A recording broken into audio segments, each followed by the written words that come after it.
Hello, friends, and welcome to Talking with Famous People. My name's host Eric. Happy Halloween.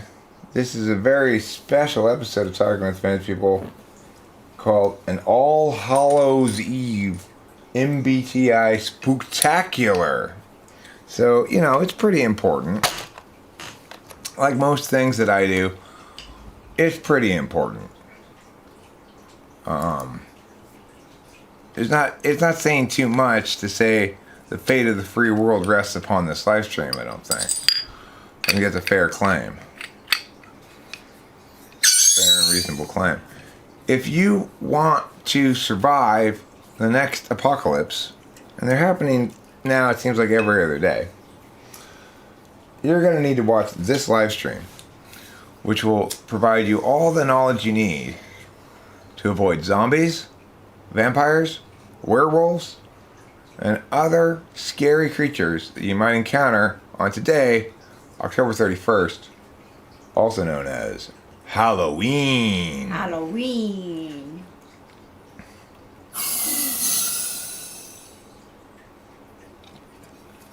So for those of you who, instead of doing proper Halloween activities such as trick-or-treating, dressing up in costumes, or engaging with the spirit world, I decided instead to spend the evening with us here on YouTube.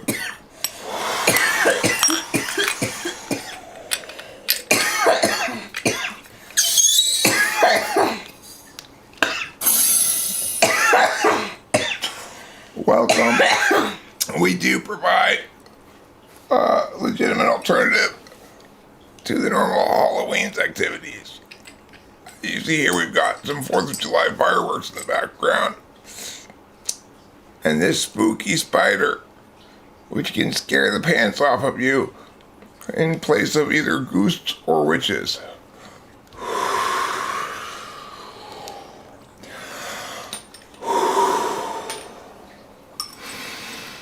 Okay, so I'm going to try not to spend too much time hitting the nitrous while doing this stream, because I've noticed when I'm watching the streams and I'm hitting the nitrous a lot, it's kind of annoying. So then I'm going to go... I'm going to just turn this way a little bit more, Rachel, and then if you want to go over there and hit the nitrous, that's fine. Yeah. Yeah, that's cool. How will Eric cope with his loneliness while at the Shaolin Ninja, while you're at the Shaolin Ninja monk school, Rachel? Fantastic, hilarious joke, Boba Fett, I must say. Yes. Fortunately, I managed to nip the Shaolin monk path in the bud after the haircut. She was committed. She got the haircut, and I said, let's rethink this. And since then, she's agreed that maybe now is not the time to go to Tibet for her mission, her Mormon mission in Tibet. Do Mormons ever go on missions in Tibet where they try to convince Tibetans to become Mormons? No, listen, just hear me out, okay? Jesus came back to life in America, in Utah. He hated Native Americans, and he suggested that we all, it's okay to fuck lots of bitches, Basically was his message. That's fine.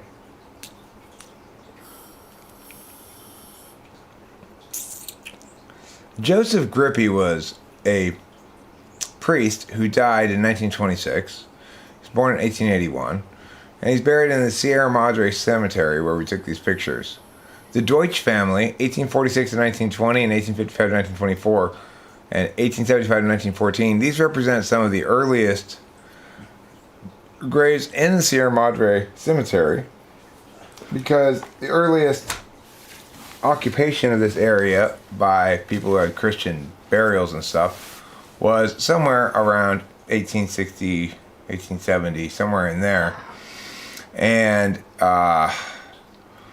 the first real town kind of thing that started in Sierra Madre was right around 1900. So, California's got such a short history compared to like Europe or something. Happy Halloween, Fly Guy. Was the last guy the rational typology guy in disguise? I don't think so. I kind of do have a little bit of a secret wanna do mission tonight. What's that? I would, if the moon allows it, right? I'd like to. We have some sort of. Well, we can have any kind of light now. I'd like to see if we can see some bats tonight on that tree. Wow. We do have some bats around here sometimes, and so it would be kind of cool to get to see some bats on Halloween. Very seasonally appropriate, obviously. I do think the rational typology guy is quite plausibly an ISFP or an ESFP, but I don't think that guy was he. George Hashimoto there, he died in towards the end of World War II. You think your Halloween face paint made you sick? Did you use lead-based face paint again, Fly Guy? I told you don't use lead-based face paint. It's not good for you.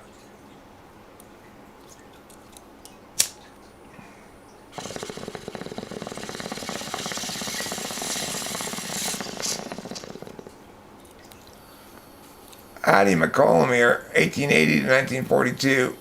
Her only claim to fame in life, apparently, it says on her gravestone anyway, was she was the wife of Homer McCollum. That was her entire identity. Hattie McCollum, wife of Homer McCollum. It's like women didn't get much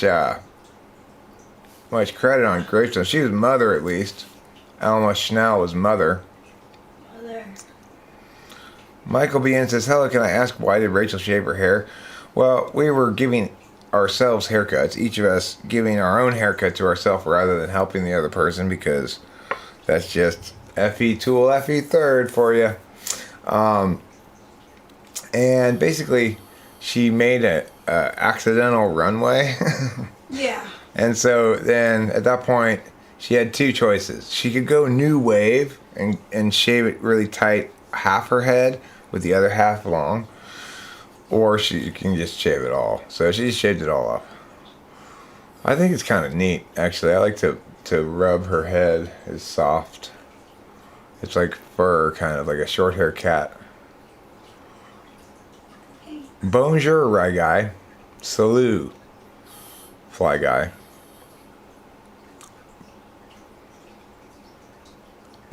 Jurlet.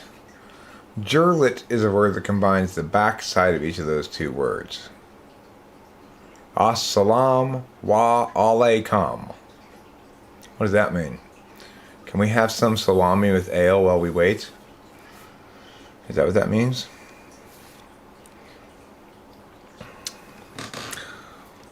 Louis F. Cordy here, born 1868, died in 1947. He had 79 good years. Whereas poor George Hashimoto only lived 39 years. And it makes you wonder if he perhaps died from injuries sustained in World War II. Technically in 46, It could have even been he died in the fighting, but more likely he died after fighting off some injuries or something. Be Irie. Oh. Yeah, because... Let's be Irie. How do you be Irie? Do I have to have dreadlocks to be Irie? Because I don't really like dreadlocks. They seem like just messy hair to me. 72 virgins is greater than 79 good years. I see.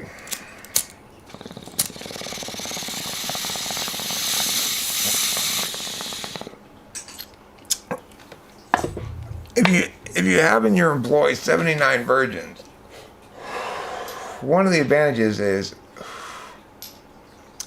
you have 79 distinct individuals who might be able to ride a unicorn, should you encounter one.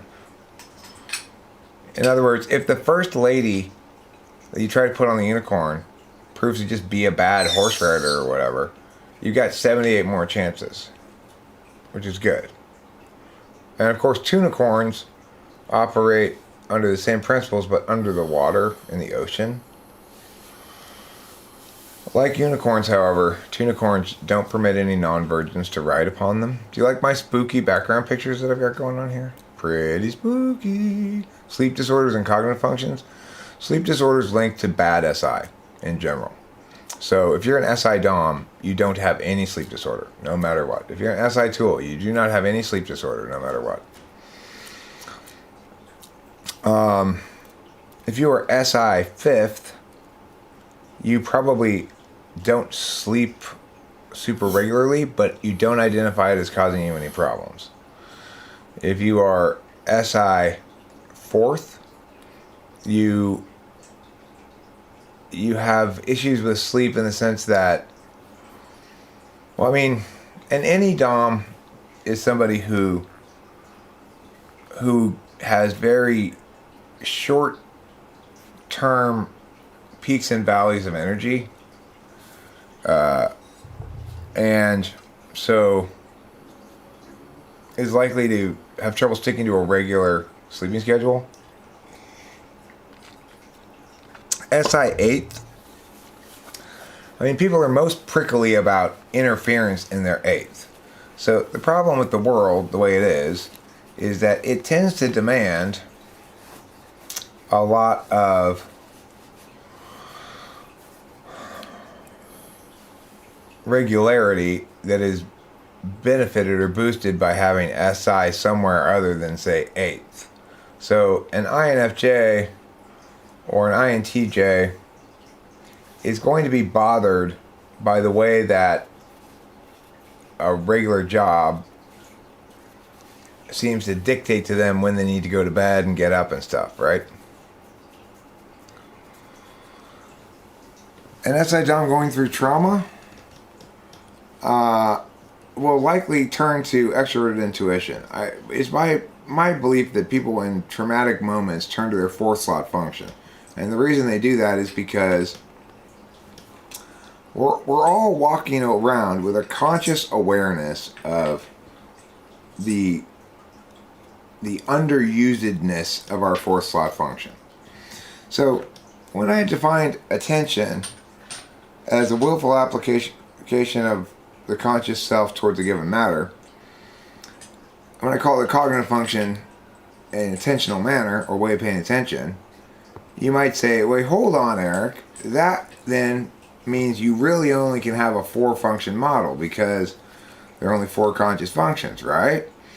Well, what it means is that because you have the full range of conscious capacity for your dominant, that constrains your ability to consciously pay attention in other ways. And so when we say your polar is whatever function it is, what we really mean is you're more or less unable to consciously pay attention by that manner. It doesn't mean there aren't experiences that strongly linked to that manner that are also attentional manners. It just means that you don't employ the attentional manner in those relevant situations, really. So it's like I experience feelings, but they aren't really a way of paying attention for me. So, and that's what it means to be a blind spot, is that it's not that you don't experience it at all or that it doesn't happen. It's just not a way of paying attention for you. It's not a way of willfully applying yourself. With the 6 slot function, you have a limited capacity to willfully apply your attention in that manner. So it's like, and the reason is because it's just functioning as a subject. So what I want to make is a document in which I go down the following things, which is basically the way in which people use their 3rd slot function.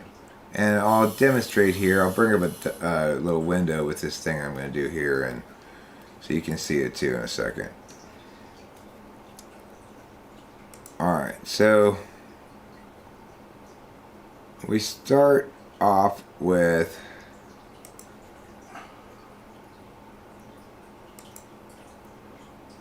this table.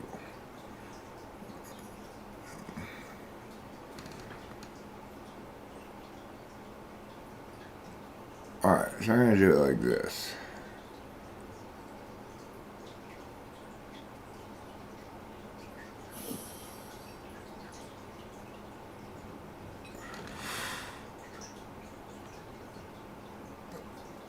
Okay, let me start like that. So, type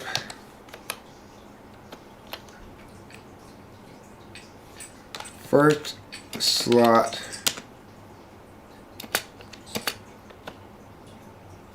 angle, second slot angle,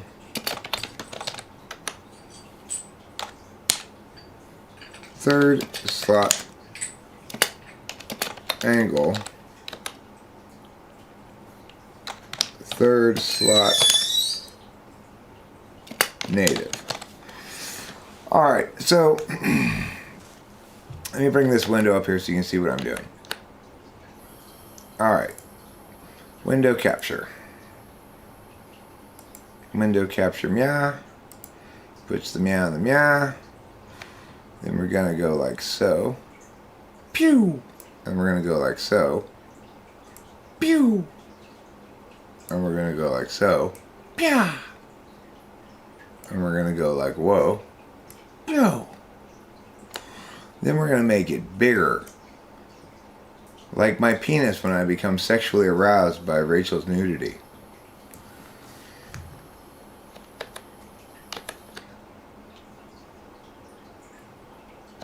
Okay, so if we look at this here, let's start here with INTJ.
INTP. TI, object, an object function. NE, a subject function. SI, an agent function. And it's naturally an agent function.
I don't know how my mic got muted. Yeah, okay, I'm unmuted now. Are you calling me to tell me I'm muted? I don't know how the mic got muted. My bad. I'm not sure how that got muted. But, anyway, I'm trying to figure out which one I'm missing here. 1, 2, 3, 4, 5, 6, 7. Which introvert am I missing? I don't know. Somebody tell me that I was muted, I think.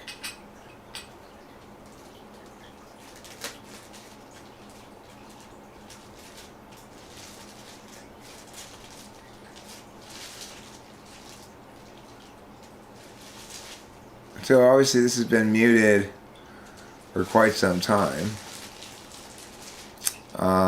Since about 6:16, it's now 6:20. It's about 10 minutes. ISTP, thank you. Okay, there's the solution. ISTP is missing. Insert row below. ISTP, and then we'll put ESTP down here. ESTP. Alright, so for ISTP, you've got TI, which is an object function naturally, followed by SE, which is a subject function naturally, followed by NI, which is an agent function naturally. But now look what happens when we do the extroverts. So, ENTJ. We've got TE, which is a subject function, followed by NI,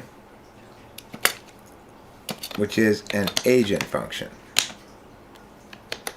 followed by SE, which is a subject function.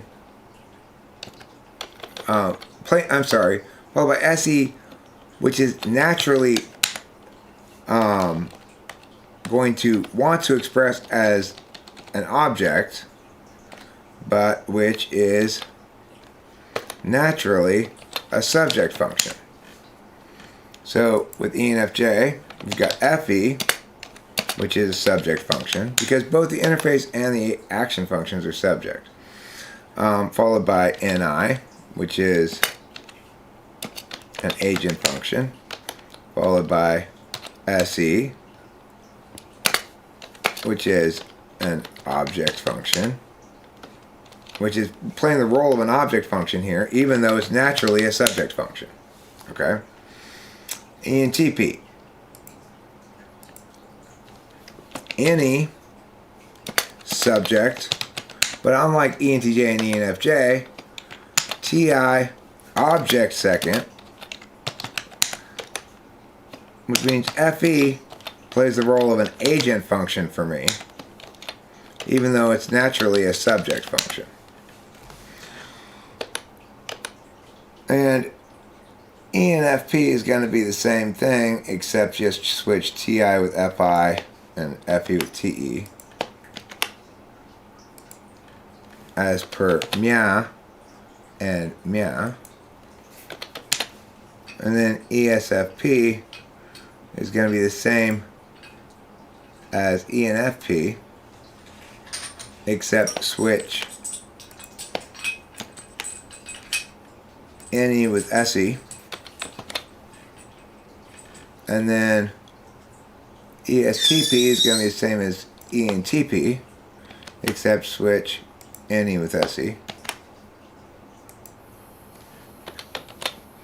and ESFJ will be the same as, well, let's just do them. Okay, so ESFJ, FE, subject function, SI, agent function, NE, in this case for them, it's working as object mostly, but it's naturally a subject function. So ESTJ, same thing basically, except just switch the TE with the FE.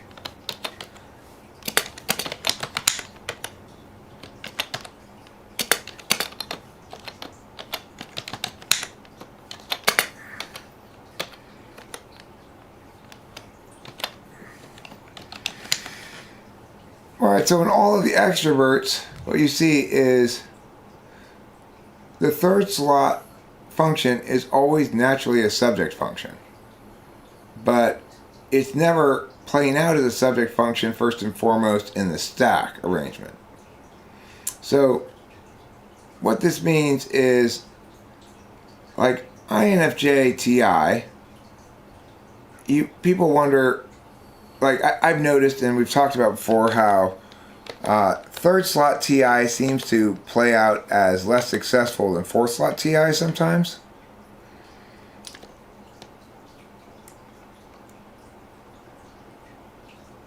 There. You couldn't even see that part. I'm really screwing this up, huh? My TE on this is shit. Pure shit. The TE of Eric on this video is pure unadulterated shit. So, the point is, so what does this mean now? What does this mean? What it means is that Rachel, as an INFJ, she has TI as an object function. It's natively an object function, which means she'll use it to ask questions rather than critique things, and that she expects to be treated fairly.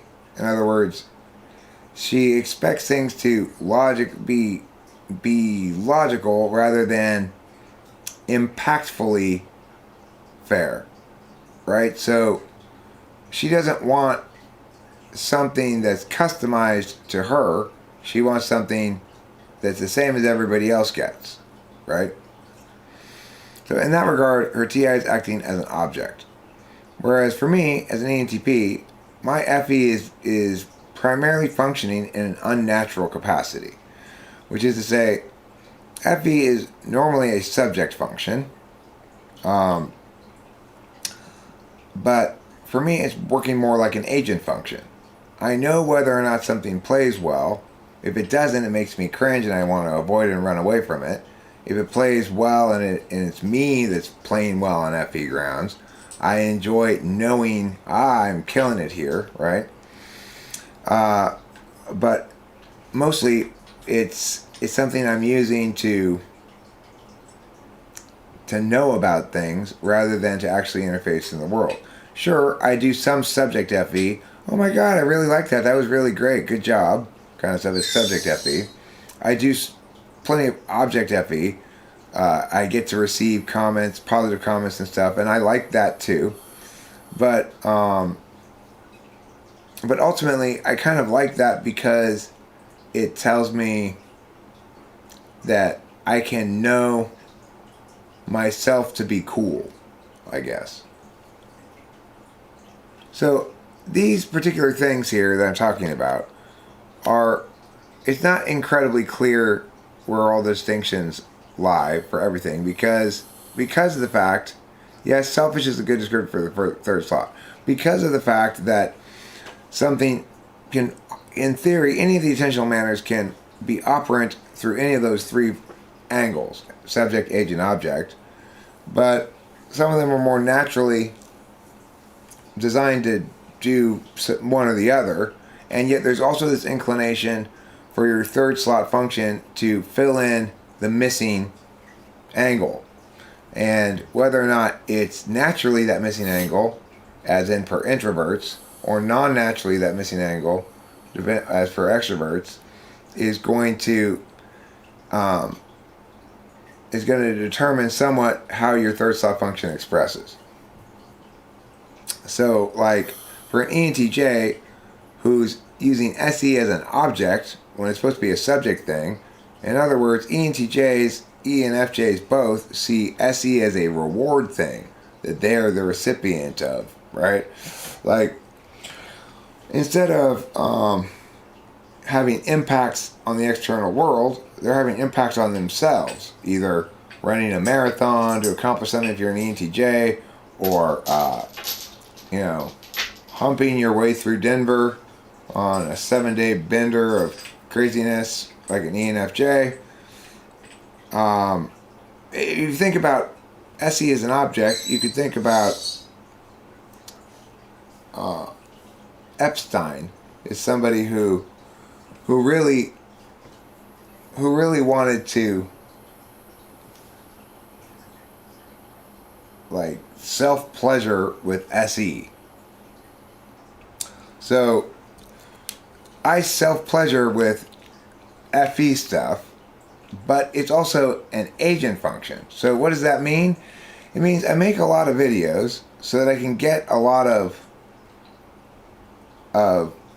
FE data that I can know whether or not I'm cool, basically.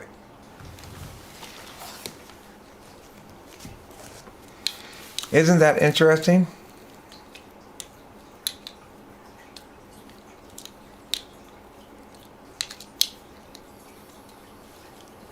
Yeah, I mean that's what your third slot function is all about. It's like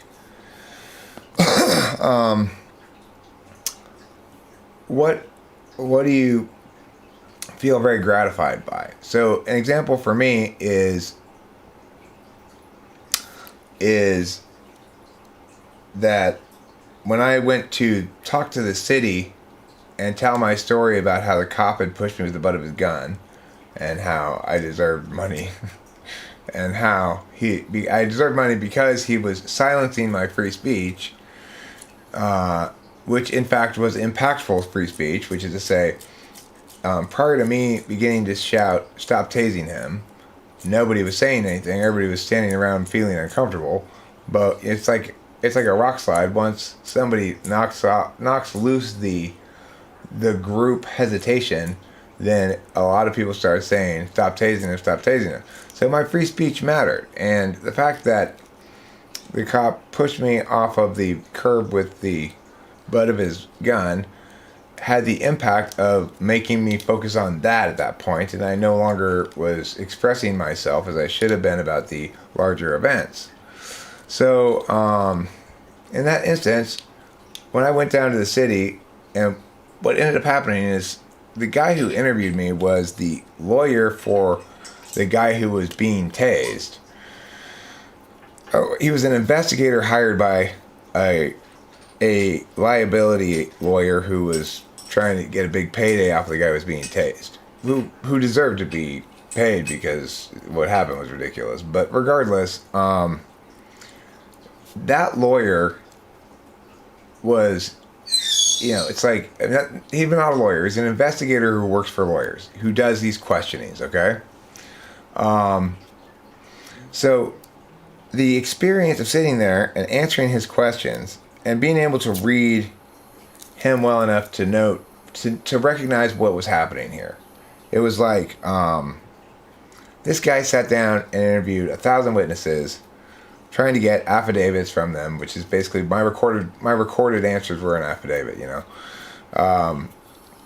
trying to get an affidavit that's ideally as useful as possible for the lawyer he's working for. And what he realized when he started asking me questions was that he had struck the largest vein of gold he'd ever encountered, because my answers are all perfect. If I don't know the answer to something, I say, I don't know. I don't remember. I don't recall. I had no information on that. So in other words, I never overstate I never overstate anything. Every claim I make, I can substantiate. There's video of it all, right? My answers are all consistent with everything else, and I don't offer opinions until asked about them. So at one point he did ask me my opinion. Do you think that the use of force was appropriate by the police? And I said, well, it may have begun as an appropriate use of force because the individual was non-compliant, but well after they had him disarmed and incapacitated, they continued to execute what I would deem street justice by tasing him extra just to punish him or get their jollies off or something. I think unequivocally, it's absolutely certain that qualifies as excessive use of force. I couldn't imagine seeing it in anything but. And like that kind of that thing in the affidavit, that particular investigator was just like, oh my God, it's Christmas Day. I personally and the lawyer together couldn't have scripted out a better witness with better answers about every single question, you know? So anyway, this particular experience is something that went into my ego spank bank, and I thought about and relived many times over after the experience itself. And the reason is because it's exactly in line with FE as an agent. I'm knowing that I'm okay, I'm cool, I'm good, or whatever, because I knew how well that whole thing played on FE grounds.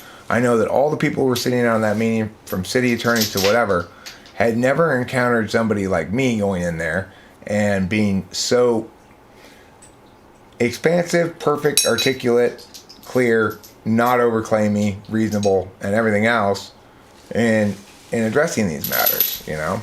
It's just because most people end up turning the matter over to a lawyer, right? But what I was really planning to do and hoping to do, although I didn't end up being able to do this because I needed money more than I needed to do this, which was I wanted the city attorney to work with me to get this case to establish the legitimacy of the idea that sometimes cops, depending on what they do, are personally liable rather than the city being liable. Now, if you look at the actual case law and stuff, the Supreme Court has carved out this very narrow exception of things that qualify for instances where the police officer themselves should be liable, regardless of whether the city is. So I wanted to work with the city attorney to set precedent that in those instances where the individual officer is liable, the city is not liable. I was trying to work with the city to say, I don't want your money, right? I want to, and I don't really care about the cops' money. What I want to do is set precedent here regarding this narrow exemption that the Supreme Court has carved out, but for which there's not a specific test case yet.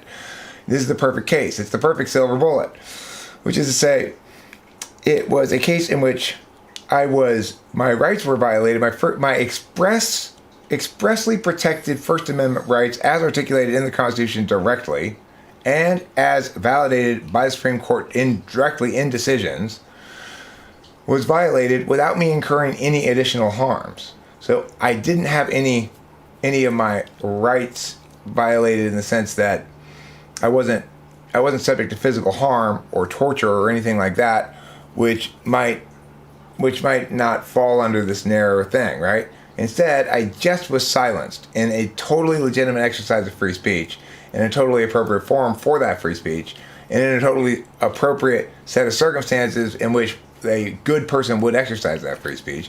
There was zero possible chance of any way he could try to establish that I posed any threat or he had any reason to feel scared, because I was standing there holding the cell phone up filming with both hands, standing totally still filming and saying, stop tasing him. There's no possible way. Therefore, it was a perfect case. It was the perfect case to make that cop be personally liable for his behavior and not have the taxpayers have to bear that burden, and to set the precedent for those kind of cases to occur in the future. Unfortunately, it also so happened that around the time when I went and told my story and talked to the city and stuff, they offered me $5,000 to go away, and I needed $5,000 right then.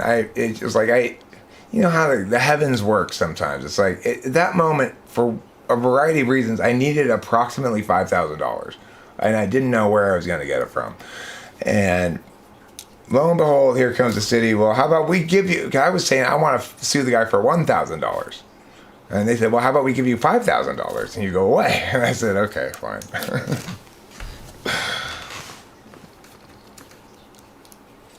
All right, let me see what's going on here. I don't read the chat until after I'm done with my story, if I'm balls deep in one.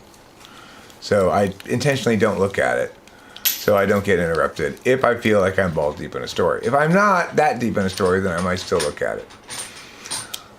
Okay, let's see what here it says. Should I use live chat or top chat? Use live chat. Boba Fett, that doesn't justify toxic behavior. What kind of toxic behavior are we talking about? I am not. I just ended a relationship with an INFP and they used all my fears and insecurities against me.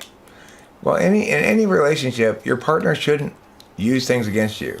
they should be very reluctant when they have to win or lose anything. You know, ideally, a good relationship doesn't have win-loss kind of circumstances very often, because good partners operate as a team. They win and lose as a team. If you've got a relationship in which you're playing gotcha with your partner and keeping track of little things to use in arguments and stuff, that's not a good relationship right off the bat. Because you should be not trying to wrestle for dominance, you know?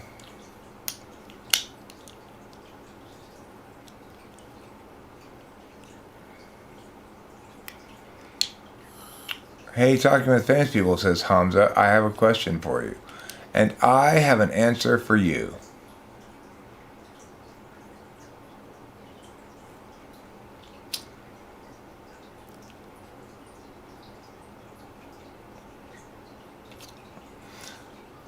Thought of a way to definitively test intuition in linguistically more divergent people than convergent? No, they're not unfair. They're just not, they just have limited populations on which they work. So it's not like, that's the beautiful thing about cognitive functions, right? It's not like IQ. It doesn't make a normative claim.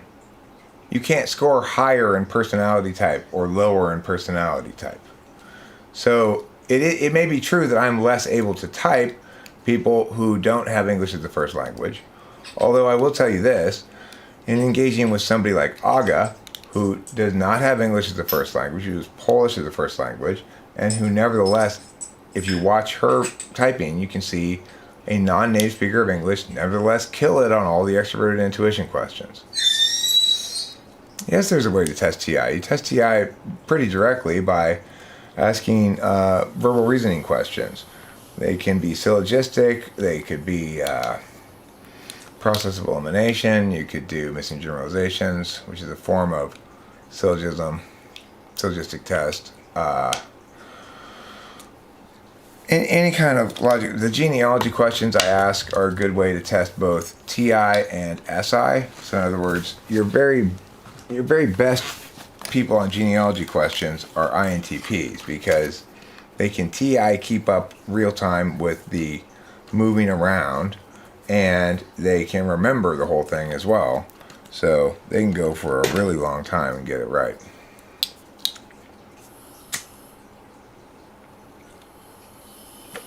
And of course, people sometimes question whether or not I'm defining TI correctly, or whether those tests really link to TI. The thing is, I made a video earlier in responding to AsuraPsych's questions about that. And the fact is, yes, they absolutely do link to a fundamental frame of reference that is core to personality. And that frame of reference is reality expressed through words, or do words express reality? If reality is expressed through words, then that's an FITE frame.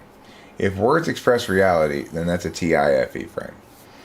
And it may seem like a minor difference, but it creates a huge display, behavior, personality difference in the kinds of people. So if I'm assuming that you're using words to do mapping stuff, to do other word work and mapping work, then we're trying to make a point about words, and then those words presumably will describe reality if you do the word work correctly. Whereas if you think that reality comes first and then gets described, then words will always fail to perfectly describe reality, because reality is never so definitionally binary as words are. And so it's natural to say that you look at the words to see how well they match observed reality, rather than how well they follow the rules of words, right? Regardless, it is the case that you've got a variety of responses on TI questions that not only show capacity or strength to do it, right? In other words, a capacity to get it right, but also reveal information on how quickly people respond to it. Also reveal information on how immediately people get that that's the frame of reference. People who have it unconscious will often have to go, oh, you're doing black and white thinking. Okay, let me switch gears. If you are, say, 8th slot, you can do that. If you are 5th slot or 6th slot, you can do that. If you're 7th, you can't really.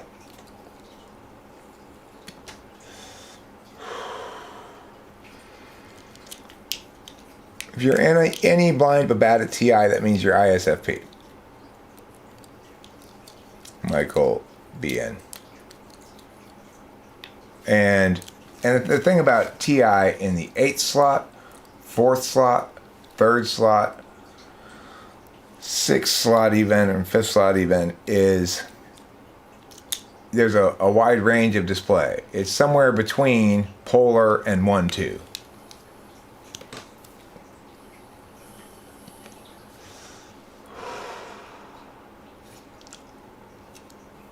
Personality database is not a very good resource in general for things because, like almost all personality resources, they don't begin with the right explanation of cognitive functions, and so they're going to get lots of things wrong, even if they've got some sort of NI grasp of this is what this type's like and this is what that type's like. They're always going to be susceptible to being misled by display elements because that's just the subject aspect of self. So it's like what you can expect to see from an extrovert is for them not to be much of a subject in their 3rd slot function. Whether they're more of an agent like ENTP, ENFP, ESFP. In other words, so ESFP is part of the reason why they don't rock with cognitive functions very well is because they've got TE functioning mostly as a way of knowing things rather than as a way of figuring things out.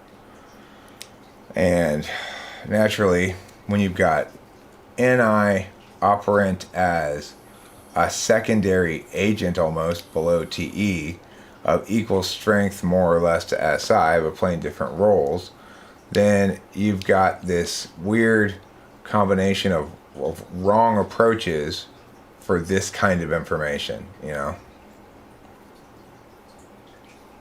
Well, the rat test, listen, you know what? I'm never going to use the rat test again. It creates so many problems for me in comments and other shit. I have concluded that the rat test does not link clearly to any cognitive functions, okay? That people either succeed or fail on the rat test for some variety of particularist reasons. To the extent that it links to cognitive functions at all, it would seem more to link to any FE as a combo maybe than anything else, which is to say alpha quadra seems to consistently do a little better than other quadras on that test, but there are plenty of exceptions. So even that may just be not even a statistically significant correlation. So I would just throw out the rat test entirely. It seems promising at first. It seemed, and this is the thing. It's like knowing what NI is as an object of analysis can cause you to posit, well, this might be a good test for that, but you could be totally wrong about that because when you're testing NI, you're testing it as a subject with the rat test. And the rat test doesn't just test NI. So it's like,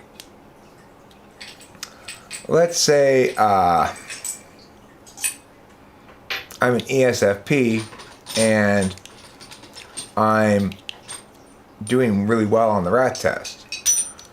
Well, that probably has to do with a combination of a couple of things, which is ESFP is accustomed to using NI as a subject because that's the last thing in the stack, right? So it goes subject, object, agent, subject. So they're accustomed to using NI as a subject, which means they make truths and use them for purposes. They don't respect them independently of their utility. And they're accustomed to using SI as an agent more. So even though they're an NI front stack type, they're using a particularist kind of knowledge as really a way of knowing the legitimacy of things. That's why they say things like, you don't know me, you can't put me in a box. And they're using TE as a way of knowing things. Well, things are known to be true when they're known to be useful in a consistent way. And they're using NI as a tool function. Well, I want to use the truth of me being this type today to make these arguments, and I can use the truth of me being some other type tomorrow to make some other arguments or whatever.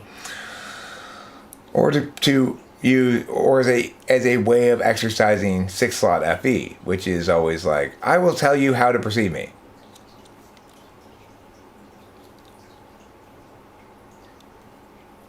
Please don't put emo and goth in the same category, okay? Emo is to goth as turkey is to chicken. Entirely different. Completely different things, unrelated entirely. Jack Black is not an ESFP. Oh my God. Broccoli Todd, you make some impressively bad typings of people. Jack Black is either an ENFJ or an INFJ.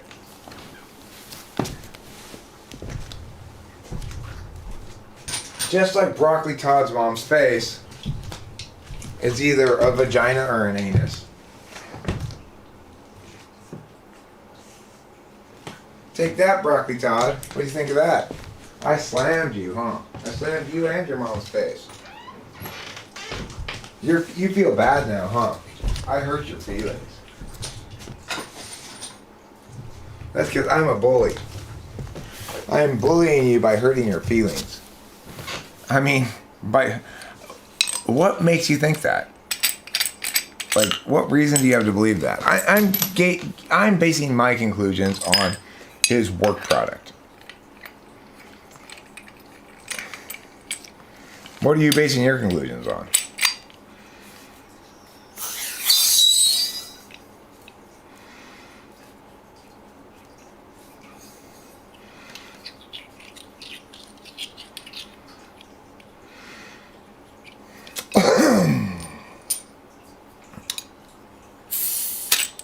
Yeah, I think he's ENFJ or INFJ. For a long time, I was quite convinced he was INFJ. And I'm still not unconvinced of that. But the amount of prolificness suggests maybe ENFJ. He's been quite prolific.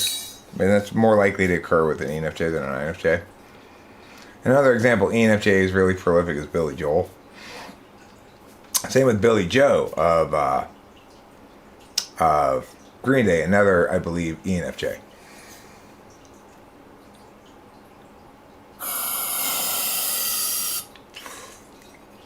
Well, for me, the most difficult function to spot directly, I guess, is extroverted sensing. I mean, after all, the typing session is occurring on an external metaphysical field where extroverted sensing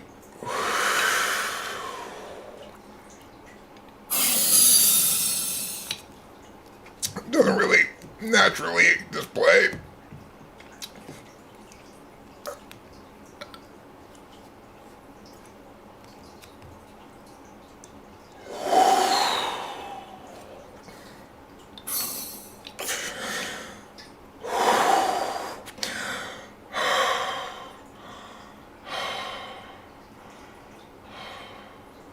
The shroud of the Lord before my head, cover it with the glory of moisture, the warmth of the glowing truth of thine Holy Spirit upon myself.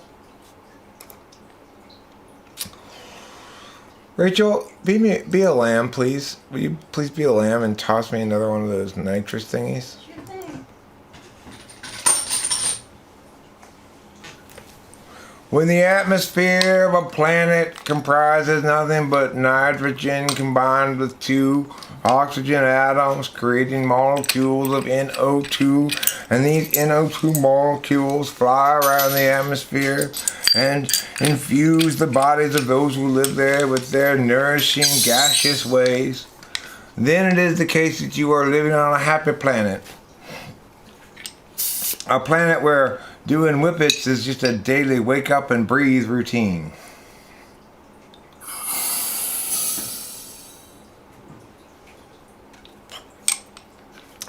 Pop punk is emo music. I mean, wouldn't it seem to me correct to say that the definition of emo is such that one can't designate a music to be emo or not without evaluating its lyrical meanings? That musically, by something itself musically can't be emo, it has to incorporate lyrical meanings that are emo?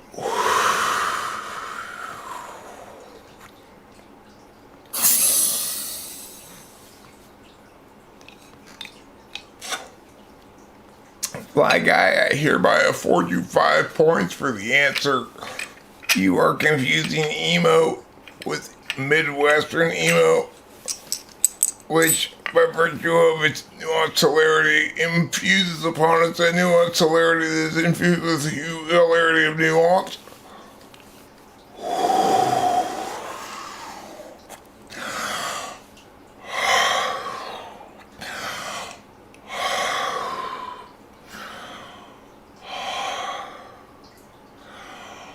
I would conclude that one can breathe faster than one can draw out oxygen from one's breath. And the reason being that when I breathe in and I breathe out, I still feel like I need to breathe in more until and unless your mom's face.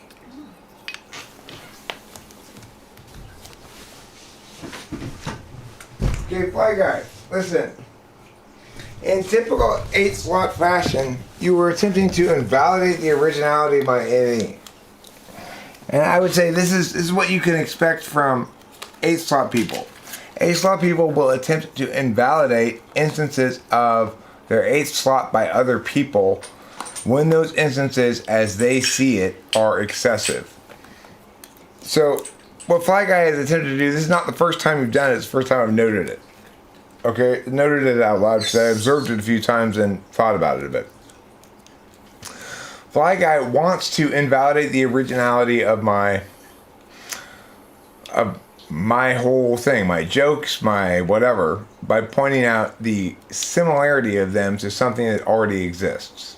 And this is textbook 8-slot behavior. Which means, Fly Guy, you're probably an SE Dom.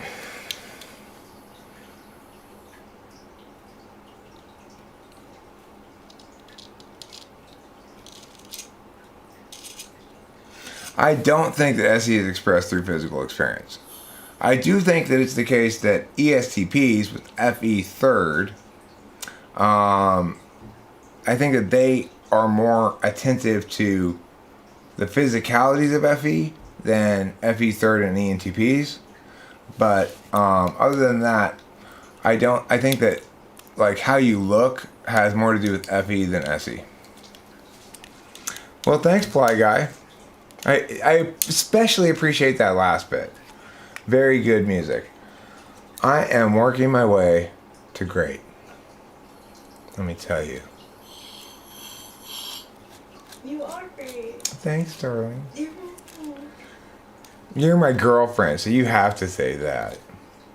No. Goku gets ESFP on PDB. I don't really watch Dragon Ball, but ESFP doesn't seem unreasonable for Goku. Certainly Baki is an ESFP, if you've ever watched Baki. And whoever wrote Baki is an ESFP. Netflix at one point. Mm-hmm. What's that? They promoted Baki on Netflix at one point. Yeah. Well, they have a new Baki, which is like That's yeah. like Baki's universe, new story, different people kind of thing. Ah. What function is fitness then?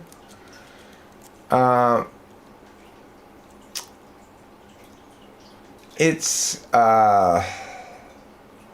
SI really. SI tool for ESTJs, for example, results in lots of fitness. Whereas it's SITE, basically. Fitness is SITE. It's being TE about your body. So that doesn't mean that NITE people don't sometimes get really into fitness too. And it doesn't mean that SETI people don't sometimes get into fitness. I mean, everybody has some engagement with fitness on one level or another. Like, for example, I always hated any kind of physical activity that wasn't a competition sport. But I didn't mind getting exhausted playing basketball, but I couldn't stand getting exhausted jogging.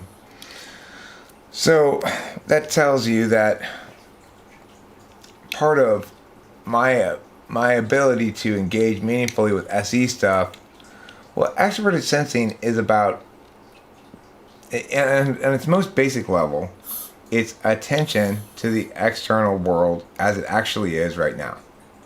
Okay?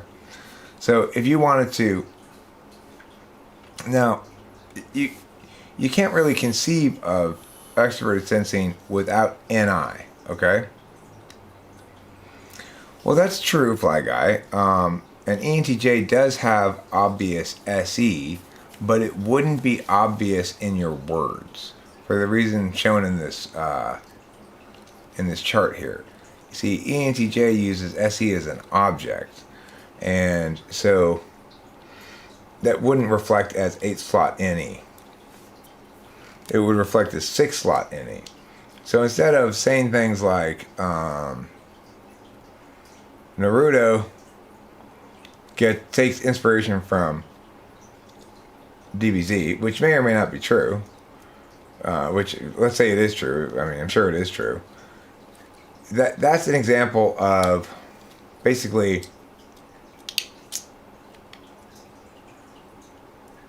our 8th slot function is one that we have most balanced for our own purposes. And so we're kind of using it perfect for ourselves. We don't like other people to interfere with it. And when other people say, oh, look at that guy, he's really killing it with the extroverted intuition, we're likely to say, he's not killing it. Don't be fooled. That's not the proper use of it. It should be balanced like mine.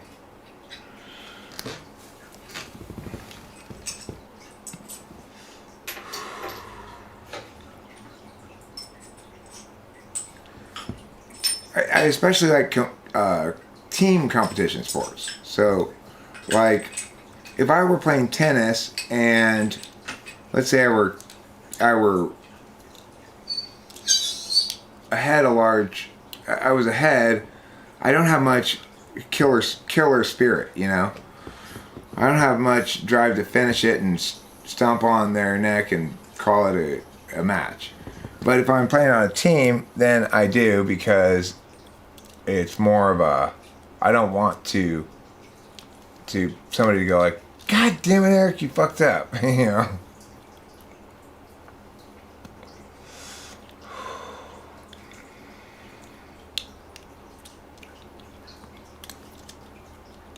Yeah, so the thing is, being a subject with SE is not about just doing shit, running around, pushing stuff over. It's like people have this mistaken understanding of SE, like ESTPs are just like moving through the world. Get out of my way. Come here, lady. Okay, next, this thing. Blow some shit up. Okay, now I'm going to drive really fast. Okay, now I'm going to go jogging. Okay, now I'm going to play sports. Now I'm going to slay some more puss. It doesn't work like that at all. SE DOMs are basically just people who, well, like I said the other day, an ESTP is the person who, if they tell you, and this is an if they assure you, you're out drinking, okay, it's Saturday night, and and they tell you, bro, don't drive home. And you go, but my car's here. I say, just walk home, it's not far. I promise I'll bring you your car in the morning, leave your keys here. If an ESTP tells you that, even though in the morning when you both wake up, you're hungover as fuck, ESTP will actually bring your car over. They won't call you and say, I can't do that right now, dude. You're going to have to come get it. It's no way. If they say they have it there by 8 a.m., they'll have it there by 8 a.m. Now, it's not necessarily easy to get an ESTP to commit to something like that. But if they do, they'll follow through on it. And so in that regard, the idea that they're just doing shit all the time is misunderstanding that they're managing impacts in a nuanced way. SE DOMs manage impacts in a nuanced way. And ESTPs do so with TI. So they can manage impacts in a nuanced way in language somewhat when they need to. And also, of course, by taking various actions and following through on things and checking things off of lists, getting shit accomplished, you know. Your 4-year-old nephew is trick-or-treating. Logic is that if they're giving candy, why can't he have all the candy? Sounds like an FI user.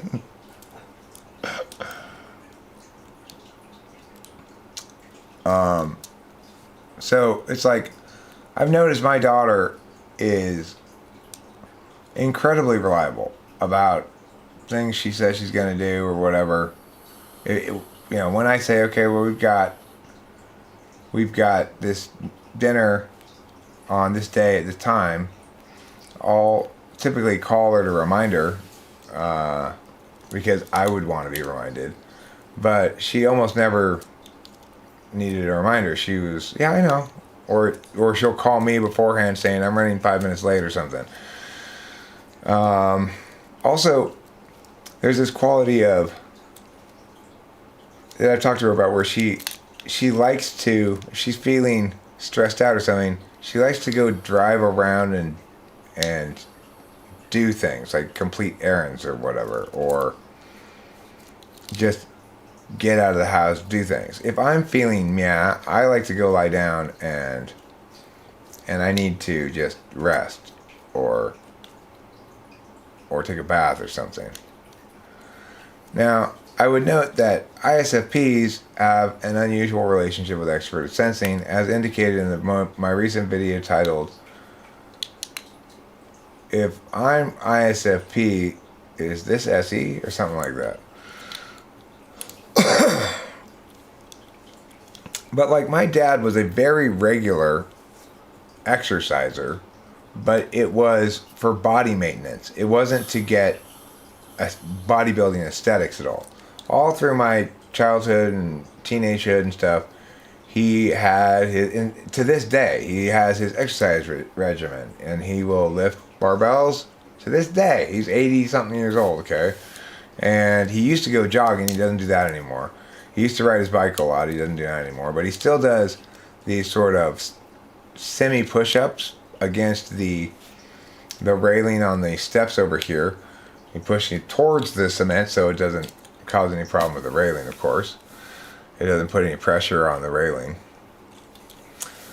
Demonstrative is best realized in ESFJs and ESTJs. They seem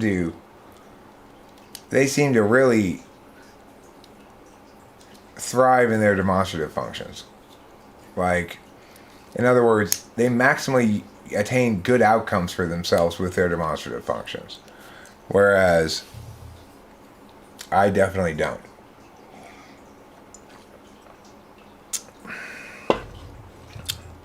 And, you know, but of course that also means, like, my dad, as my mom was getting deeper and deeper into dementia, he'd cluck and fuss over her putting on 5 pounds and try to put her on some kind of diet. And it's like, oh, for fuck's sake, Dad. The woman is like a little child at this point. Let her eat what she wants. It's like, well, but you got to think about the health considerations. I mean, she's non-ambulatory anymore.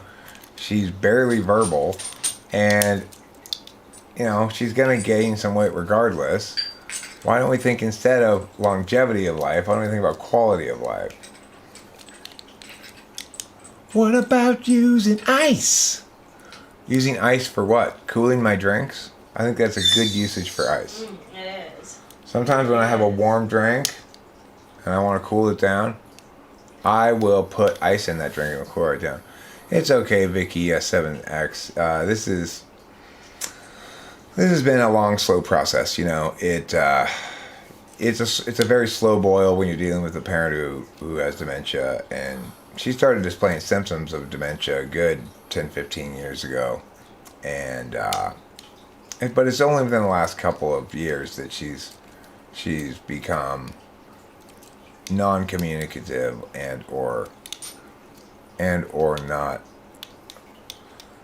not able to walk anymore.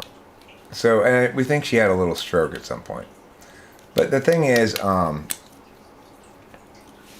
basically, in a lot of ways, see my mom as already passed, because I can no longer engage with her in ways that are meaningful to me, which are linguistic ways, And it's funny, my friend Cameron, my family has hired him to sort of help with the visiting mom and engaging her and stuff. And he's much better at it than I am.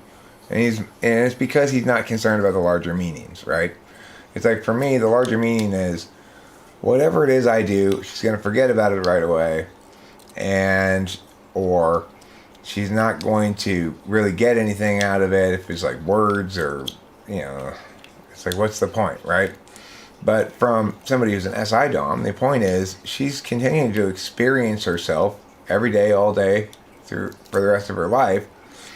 And these abstract meanings are sort of our perspectives on her, and not something that is of concern to FISI.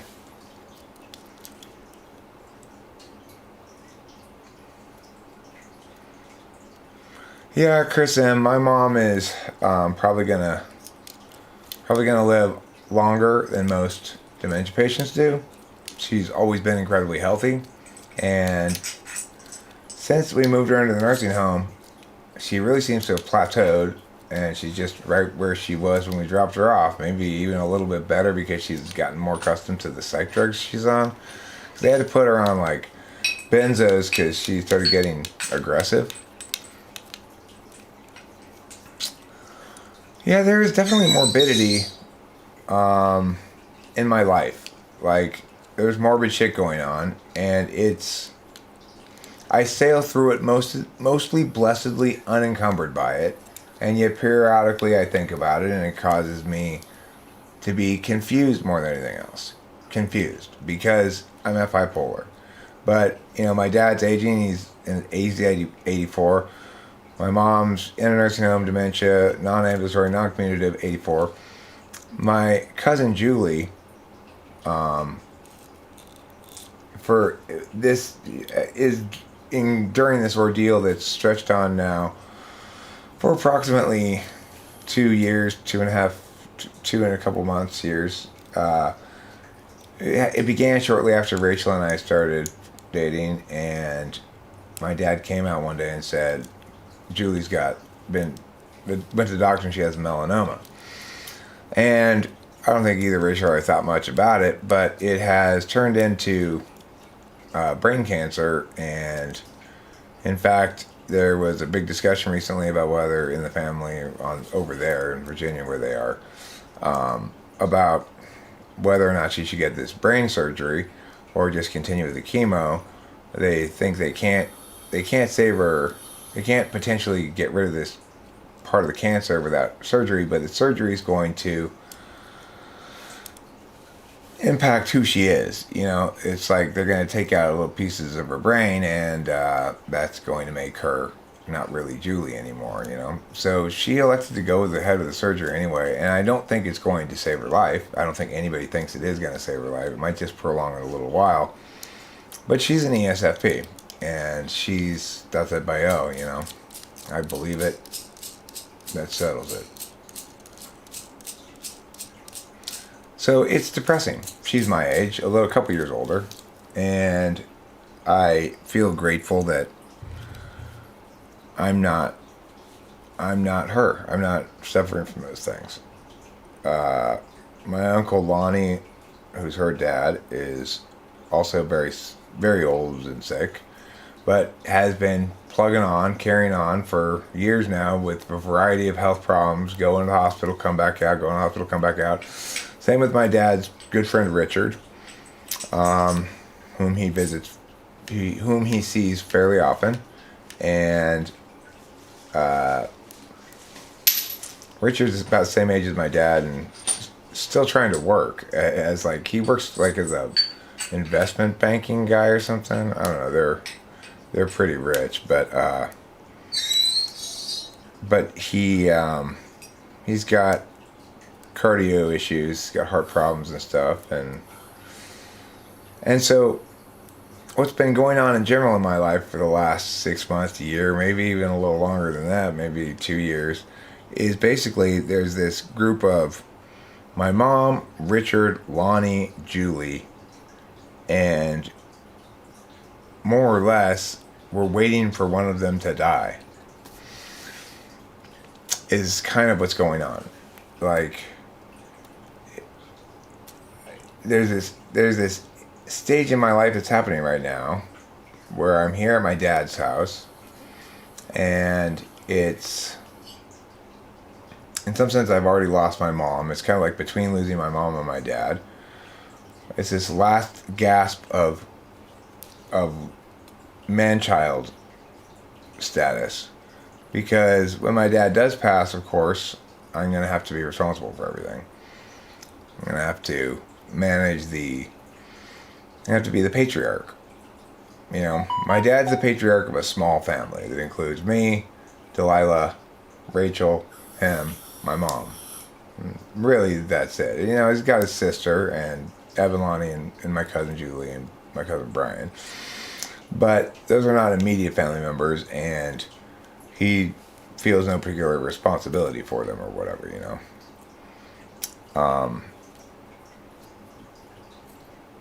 But definitely, he's the patriarch of me and my daughter. It's just how it is. There's no point in lying about it. What's it like as an only child? Well, I never wanted any brothers or sisters, I can tell you that. From early on, I said, I don't want any brothers and sisters. I want everything for myself. Which is kind of FI absolute value, I guess. I wanted to be the recipient of all the FE is another way of putting it. The thing about 6-slot function is that it's generally quite responsive to prompting. So if somebody prompts you to demonstrate your 6-slot function, well, you're well equipped to do that. That's why it's called your demonstrative function, right? My square keeps going orange, yellow, orange, yellow. Are you guys buffering on your end? Go back to green, square. Is my internet?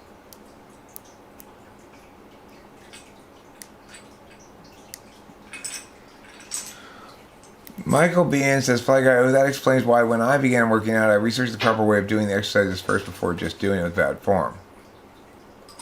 So, the thing is, if I were to exercise, I would just, when I do exercise, my form of exercise is mostly to put on some sneakers and go run around the block as fast as I can until I am going, and then I figure that's good enough exercise. But as far as other forms of exercise, the only real other form of exercise I get is sexual intercourse, which, depending on how vigorous it is, can leave me more or less out of breath. Okay, so I don't know what's going on with the interwebs here. Let me see if I can meow it for a second.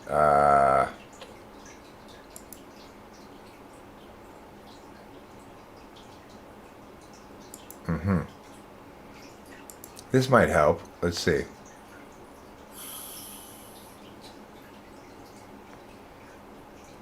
Hello, darkness, my old friend. Did that help? No, it's red. It's just a solid red block now. Now it's yellow, now it's red. Now it's yellow, now it's green. Let's see if it stays green now that I've connected both the Wi-Fi and the hard wire. Alright, well it's staying green, so that's a good sign. Maybe it's better. Are we less buffery? Are we a little bit less buffery? Oh no, now it's back. It's buffering again. Okay. I'm going to wrap this up because of all the buffery issues. Obviously, I need to reset the internet. So, thanks for being here, everybody. Sorry for the short stream. But, it feels like about the right length to stream. If you want to go live stream after, I'm not stopping you. I didn't think you were. Oh, okay, good. I'm just having internet problems, basically. Maybe because a lot of people are using the internet on Halloween. Now it's working again. Hey, Eric, are INFJs prone to narcissists, or is very subtle, controlled narcissism highly perceptible to INFJs? What do you mean prone to narcissists? Like, do you mean prone to acknowledge narcissists, recognize them, note them? Or do you mean prone to become narcissists? Or do you mean prone, spread-eagled, ready for poking? Abuse. So you mean, prone to being abused by narcissists. I think that they are less likely to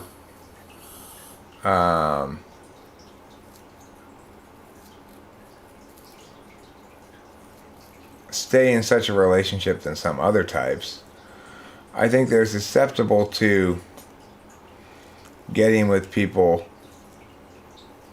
who are narcissistic because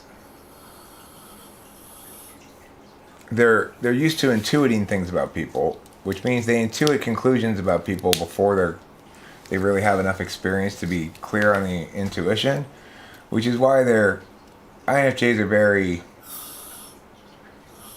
back and forthy, black and whitey at the beginning of relationships, because their intuition will periodically flip depending on what you say and what you're like, until they get more data under their feet, you know? So it's quite possible that they might start up a relationship with somebody who's basically toxic, and it takes them a little while to realize it, depending on how good the person is at faking to begin with.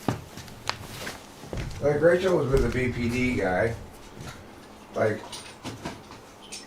I guess basically the implicit question here is, if your intuition is so good, why didn't you realize he was fucked up before you got with it? You know, that's sort of the implication of the question in here, I guess. What do you think about that? Like, did you not trust your intuition, or was your intuition wrong? It's a great question.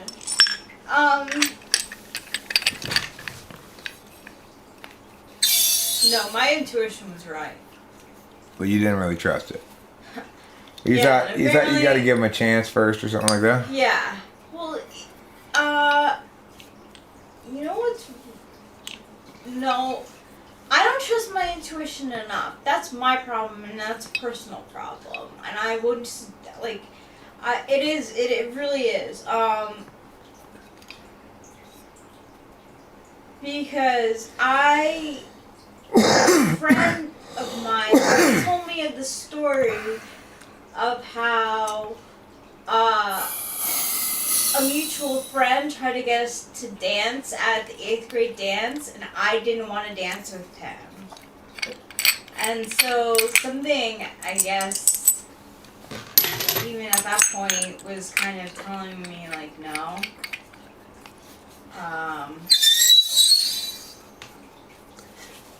And then going out with him when I was older, I was like, You know, I've been through some stuff myself. You know, maybe I had misjudged him or whatever, but no. Sounds to me like I hit you in your 6th slot. Hey, before you hurt me in my feelings by not affording my SI enough credit. It's like both critiquing you in your 6th and your 8th slot, which is where you're vulnerable. Because while it's likely you're going to critique in your 8th slot, it's also likely you're going to feel defensive if critiqued in your 8th slot. So if I say to an SE Dom, well, that's not a very original idea, then they're going to get really defensive. If I say to an NI Dom, well, that's not taking very good care of yourself, they're going to get really defensive. If I say to a NE Dom, well, that's not very studly of you, they're going to get very defensive. Can you toss me 2 more of those? Yeah. I know we're almost out of them. Extroverted Sensing! Yeah, it is. See, I needed to catch that in order to make my extroverted sensing joke there, so I caught it. That's my extroverted sensing manifesting as I needed to for extroverted intuition purposes. You're never going to pull off this joke if you drop it. You have to make a different joke. No, gist is not short for gestalt, but I like that notion. It's very NE of you, seeing a connection there. Gist is short for just the core of it. Yeah.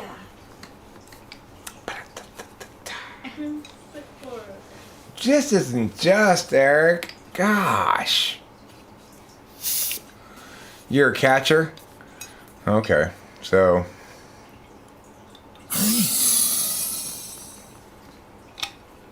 You kneel, he squeals.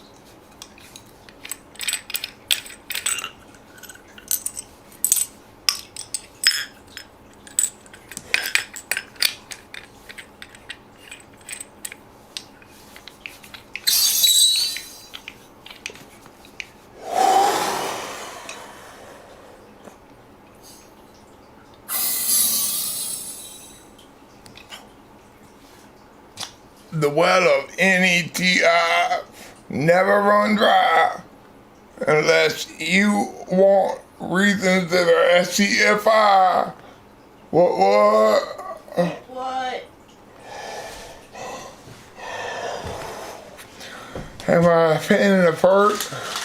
Or what in the NESITINITISI? Ooh, that was a good nitrous hit. Makes me feel like I'm in a Wawa Express. Which is like a regular Wawa, but quicker. Wawa Express. Wah wah wah wah wah wah wah wah wah wah wah wah. What is 5th slot FE like? Everybody thinks you're cool, but you don't understand why anybody thinks anybody's cool matters at all. That's FE 5th. Everybody thinks you're cool, but you don't understand why people wonder whether someone's cool or not and why that would even matter exactly. Except when somebody's super uncool, then you're like, that guy's way too uncool. That's FE 5th.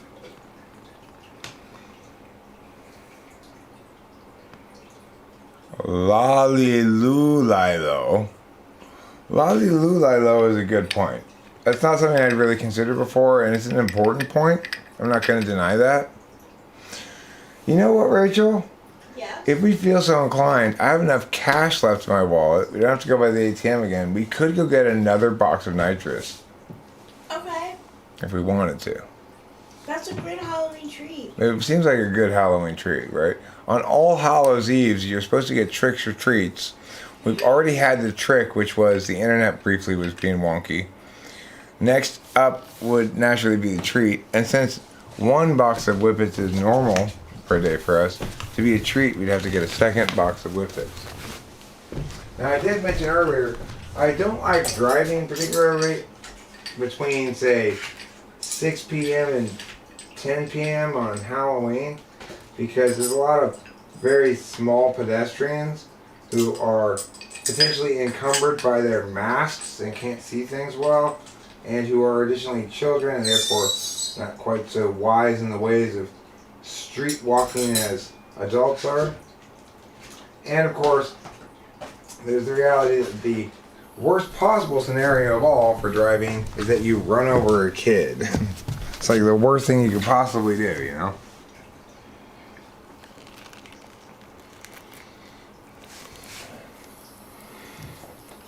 You're worried about my air habit? Why? How much air do you have in your heart? How much air do you have in your mind? How much air do you have in your feet? Do you have as much air as mine?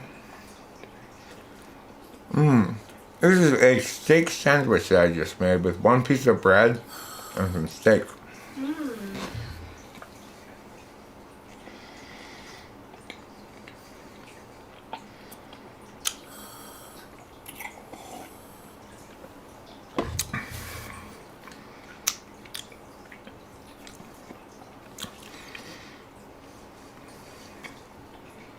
Oxygen bars are when you vaporize a Xanax into a flow of pure oxygen and inhale it.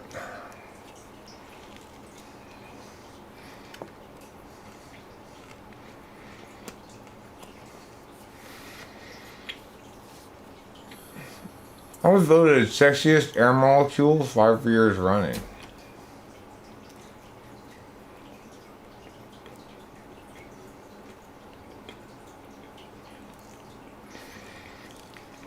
You know what, Fly Guy? What's unfortunate? My mom didn't do any nitrous hits, and she really started declining rapidly. So I'm going to prevent that by doing them.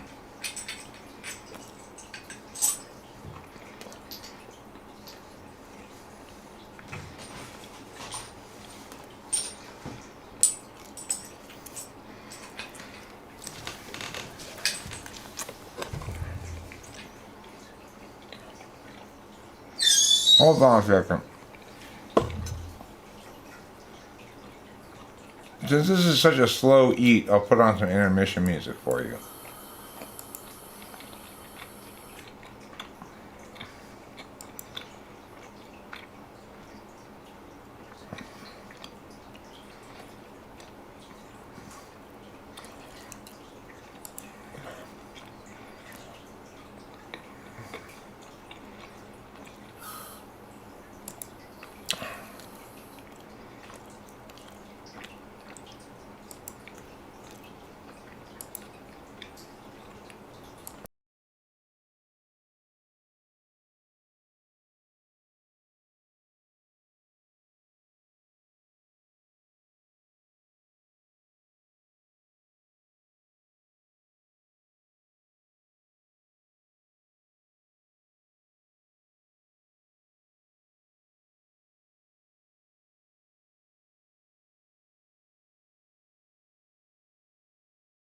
Always telling them, but every time he tries, they only run and hide. Again he is denied chance to yell at them.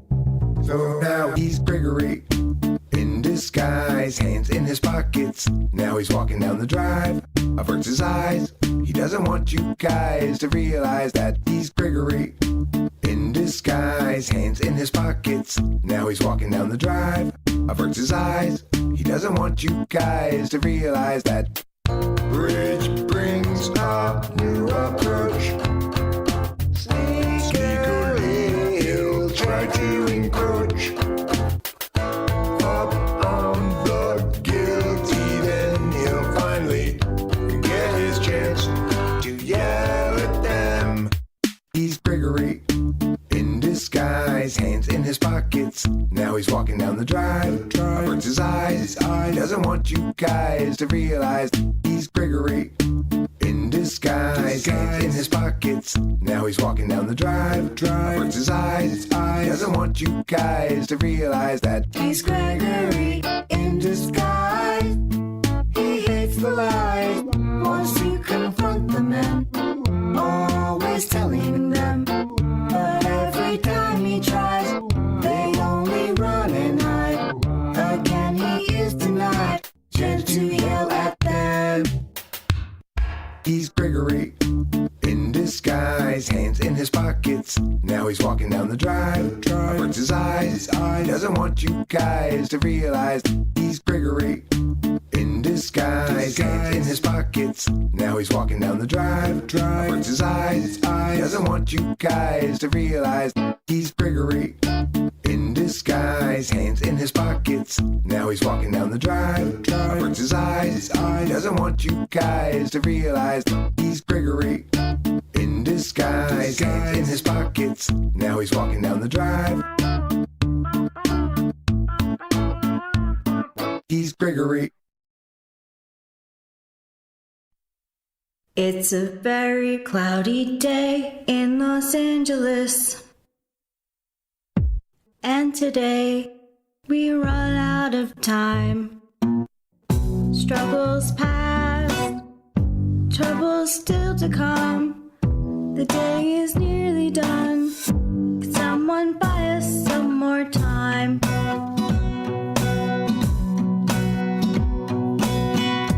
Cloudy day in Los Angeles. Cloudy day in LA.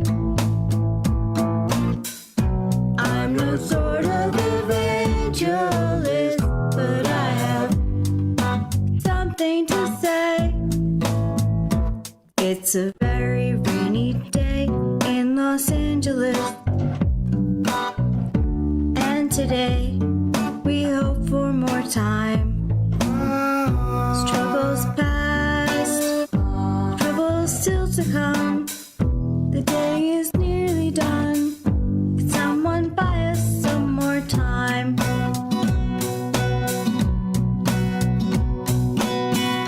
Cloudy day in Los Angeles. Cloudy day in LA. I'm no sort of evangelist, but I have something to say.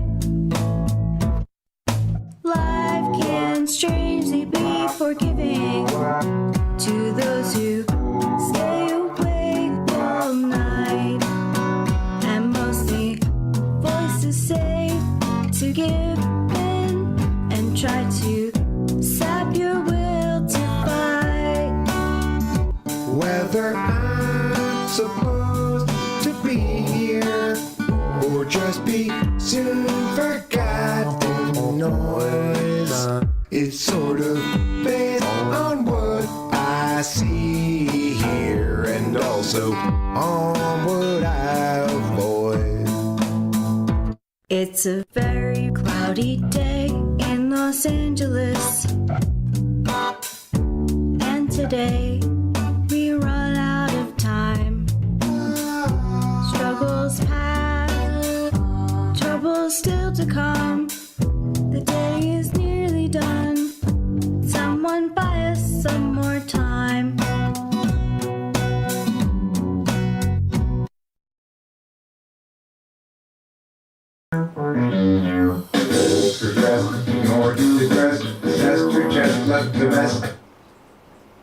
Okay, we're back live and in person, exploring the adventures of learning together on a wonderful Halloween's Eve. I'd be happy to chat with AsuraPsych.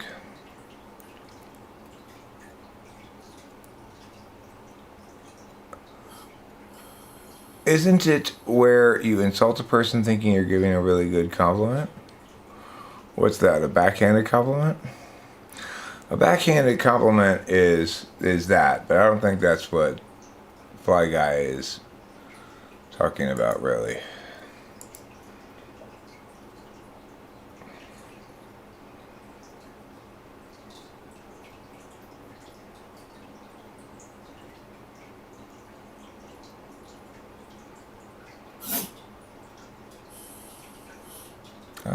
you're referring to when you say, isn't it where...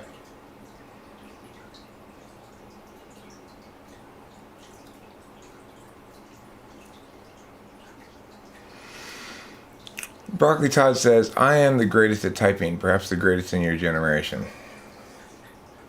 That had everything, you mean? If you're the greatest at typing, then you're the greatest in your generation at typing as well. But I think what you mean there is, I'm the greatest at typing, and I'm perhaps the greatest individual member of my generation, right? Is that what you mean by that? That's quite a bold position.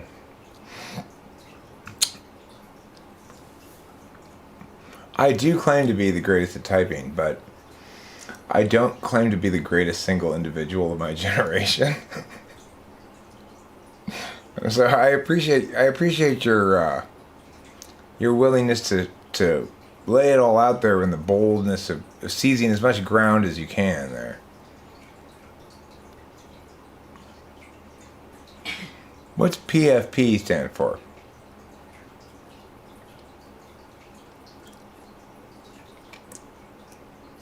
The Puerile Federation of Penises?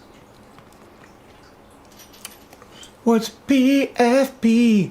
What's that mean? PFP, yeah. What is PFP? I know. Does it mean FNAF? Whoa. Oh, profile picture. What's FNAF?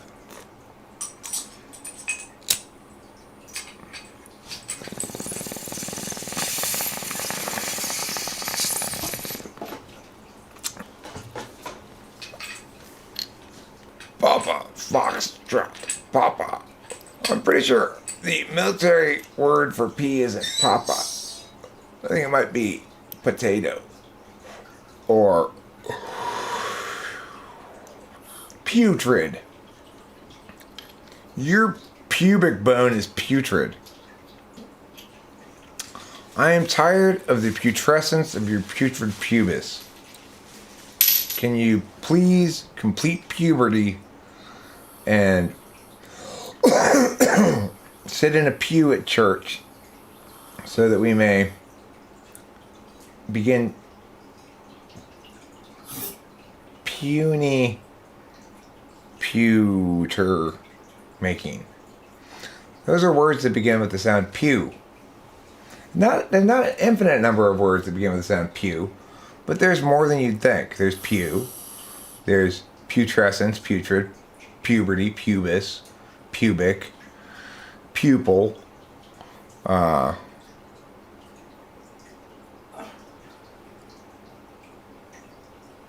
beautiful. Beautiful. Beautiful is not a word. But regardless, pew does start more words. Punitive, right. Punitive. Puke.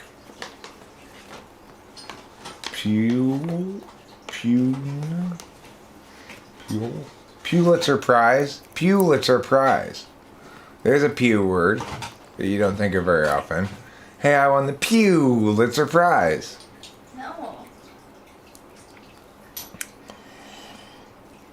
Most of the pew words relate to the pelvic crotchal reason. Punifer Lopez.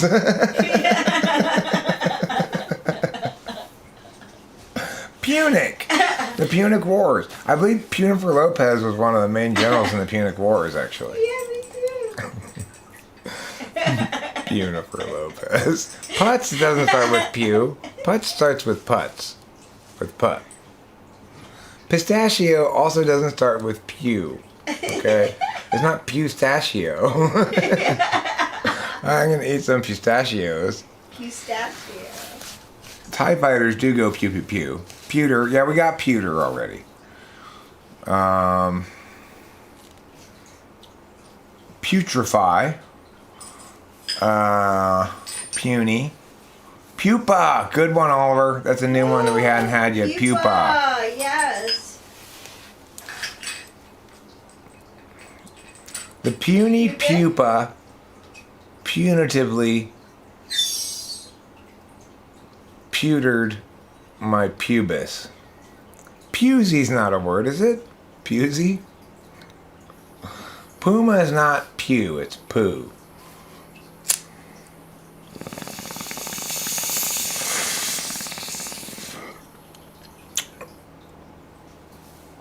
Yeah, it's not a puma.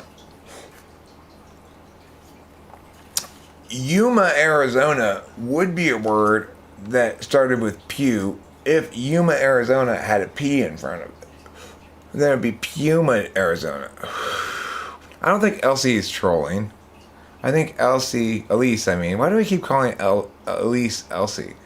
I think Elise is a little fighty. And also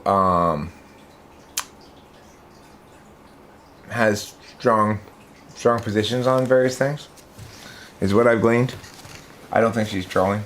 I think she's a power, which is a little different than a pewer, obviously. The TIE fighters go pew pew, but the boxers, oh, pugilists. Why do you think boxers are called pugilists? Because they go pew pew. Right? That's why. That's why they were named pugilists. Why else?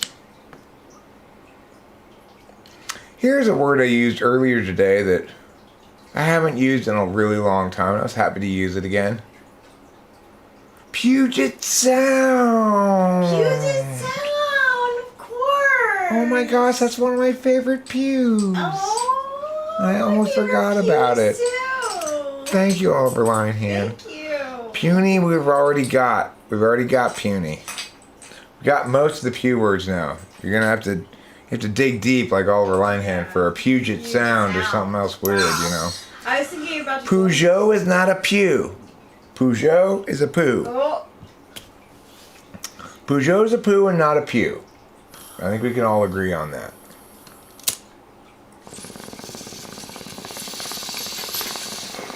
Pugistan. There's no Pugistan.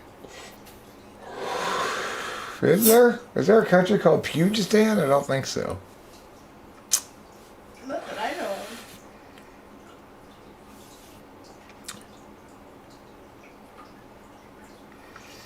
Pugicize.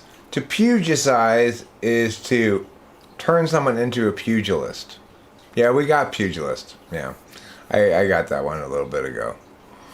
But I appreciate all the considerable effort that everybody's put in to the important question of what are some words that start with the sound pew. It's a good pubicide. The murder of a pubis or what? Pubicide. Pumice is not a pew word. But good ask there. Pumice is a pa. That's a pa. Pubis we have gotten already. You know. Yesterday, I went and checked out a book from the Pubic Library. The Pubic Library. Oops, I mean the Public Library. Public. Public library should be pronounced public.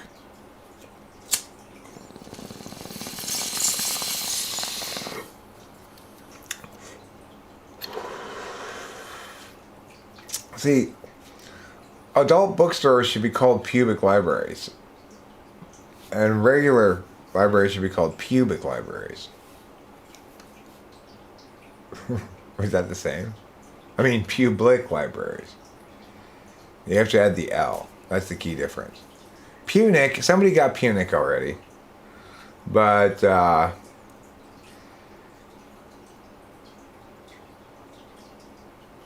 think we're probably out of pew words, pretty much. Let me come up with Putrid. We got putrid already. Ah.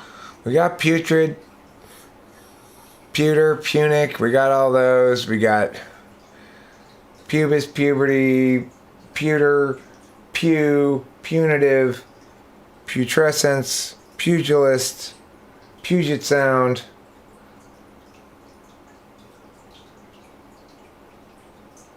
We got them all. I think it's time for a new sound to begin a new set of words. let's go with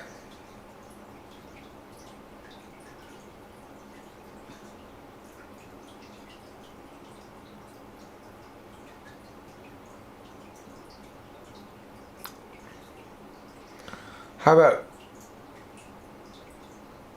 okay, well, are there any words that begin with Piao? We did pusillanimous. Okay, there's a good one. I don't think we had pusillanimous yet. We got pubescent already. Purgatory doesn't begin with pu. Pupil does, we got that. Purist doesn't begin with pu. Purgatory doesn't begin with pu. Puma doesn't begin with pu. Pubescent, we got that already. Pure does not begin with pu. It begins with pure. Puritan, same with pure, is not a pew. Okay? Now what about pyows? Do we have any pyow words? It can be anywhere in the word too. Pyow.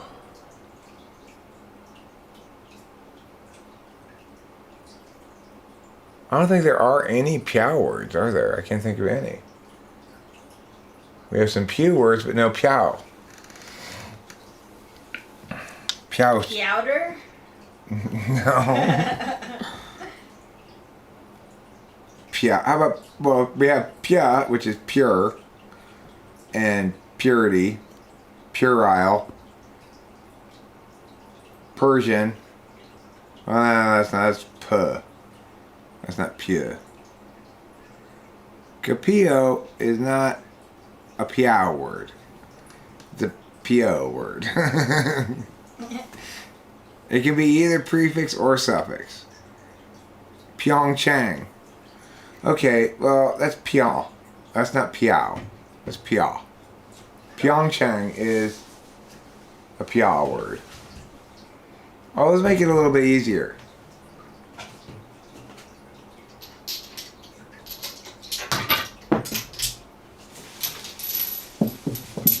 Whoa.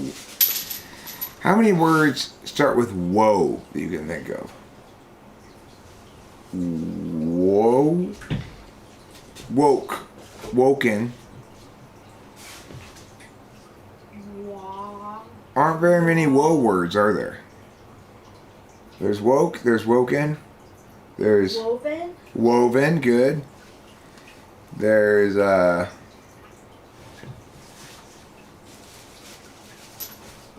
Wong? I don't think woed is a word. Whoa, true, Fly Guy. Whoa. Joey Lawrence style. Woe begotten. Woeful. Oh, woed is a die? Okay, good to know. Woe begotten, woeful, and woe. Woefully.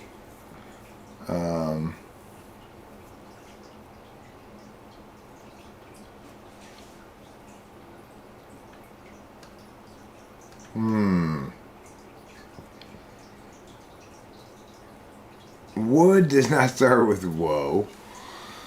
No, no, no. Okay, enough word games. I'm tired of this game. It's time for me to play a couple of songs. And that's wowed. That's not woed. And then I think we're going to go perhaps get a second box of Whippets. Return here. And maybe enjoy some television before bed, conceivably.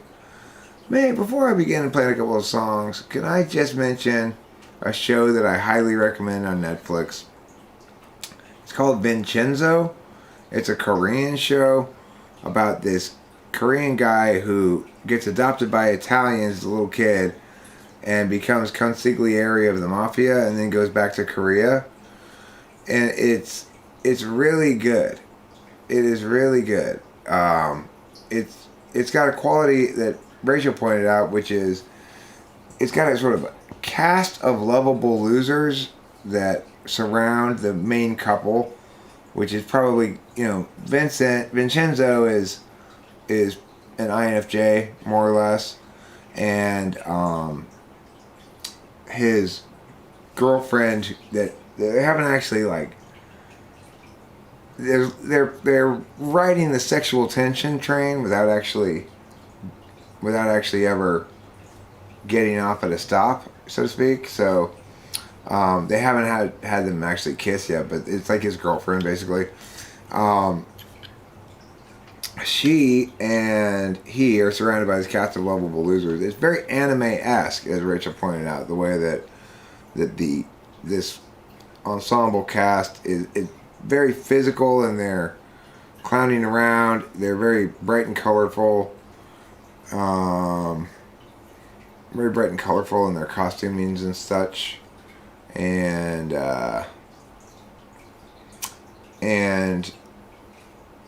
it works really well. It's a really weird combination of incredibly serious parts that are, it's live action. And it's really well done. It's not the sort of genre I normally watch, but I started watching the first episode of it, and it sucked me right in, and I've been watching the shit out of it. It's really good. Yeah, it is really good. But part of probably why I like it is the main couple is INFJ ENTP. Yeah. The girl's the ENTP and the guy's the INFJ, but to the extent that characters and shows are exactly one type, that matches their types best. So it's cool to see them interact and stuff with everybody. And also I find watching Korean TV revelatory, both about Korea and about Japan, and the relationship between Korea and Japan, and the way that similar things play out a little differently. Like, both cultures do various bowing things and have various age hierarchy things, but Korean television is much more overt and plain with the ideas in some sense. Like it's more subversive than about its own culture than is Japanese culture, Japanese TV. So I really recommend the show. At this point I'm like at episode 12 or something, and I reached a bit of a lull, but for a good solid 19 episodes, it's like breakneck exciting. I couldn't stop watching it, even though it's not science fiction-y or fantasy or anything like I normally like. And I actually earlier started watching this show that the ISFP I typed earlier recommended, called People Do Nothing, or People That Do Nothing, or something like that. And it was kind of amusing, but it was a comedy more or less, and wasn't fast paced enough for me. Wasn't funny enough, but it was pretty good, pretty interesting. It was a British show. Hardcore ethnocentrism, that is. You talking about the beloved Japanese? They are very ethnocentric, yes. But you know what? They're making an effort. They've got all these animes that always have the good guys favoring the more diverse outcome. Generally, they're not at a point where they can actually talk about maybe we shouldn't be so racist to foreigners. Instead, they're still at the stage where, hey, listen, the half animal, half people, we should treat them just like we treat other people. The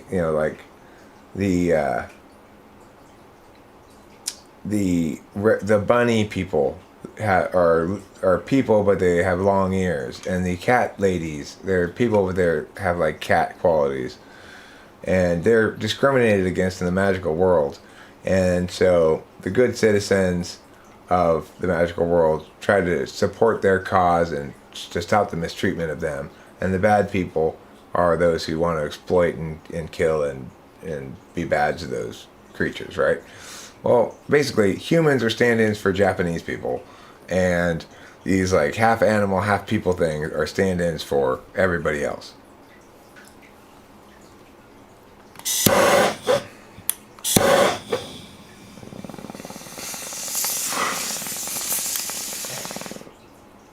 I'm not condemning it,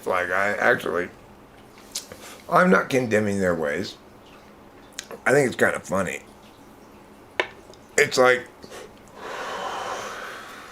the people who would condemn their ways are people who would are people who are condemning things that aren't worth condemning. Like, if their cultures manifest in ways that explicitly violate rights of individuals, like women can't vote or something. Okay, that's something you can critique meaningfully. But things like the culture manifests as a general lack of openness to outsiders is not something that's good or bad, it just is.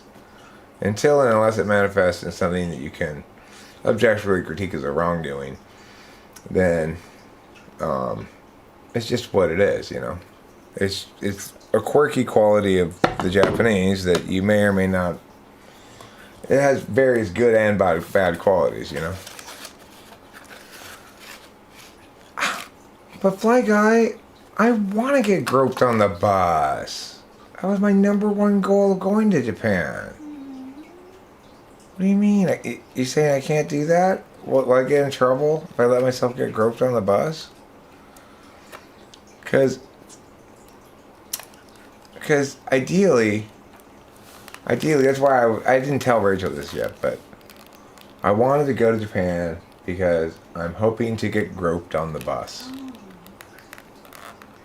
Or the subway, either way. I'll take either one. Okay. Yeah.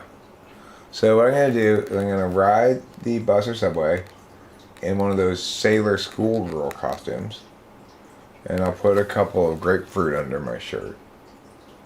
And I'll carry my backpack around. And then I'll go through the bus going like this.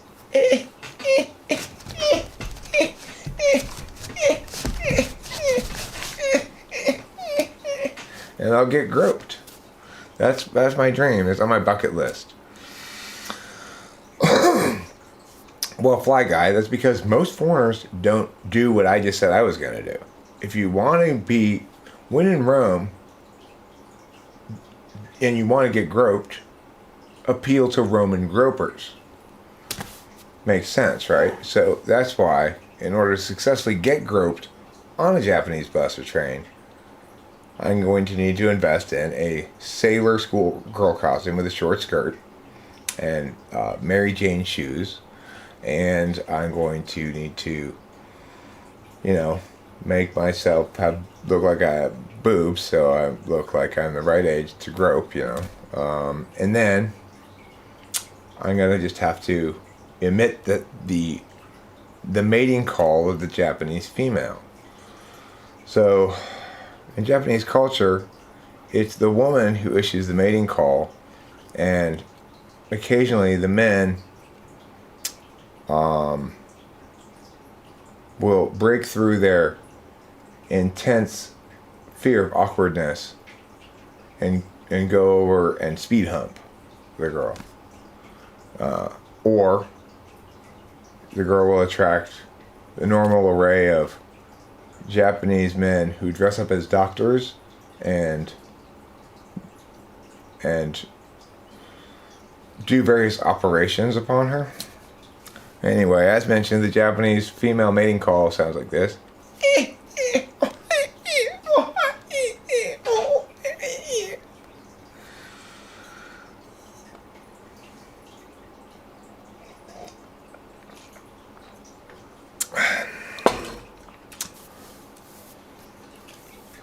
I'm so shy. That's what my body language is saying. I'm so shy. That's what these little sounds I'm making are supposed to convey. I'm shy and scared of you. Yes, if you're standing near, I become rendered unable to speak.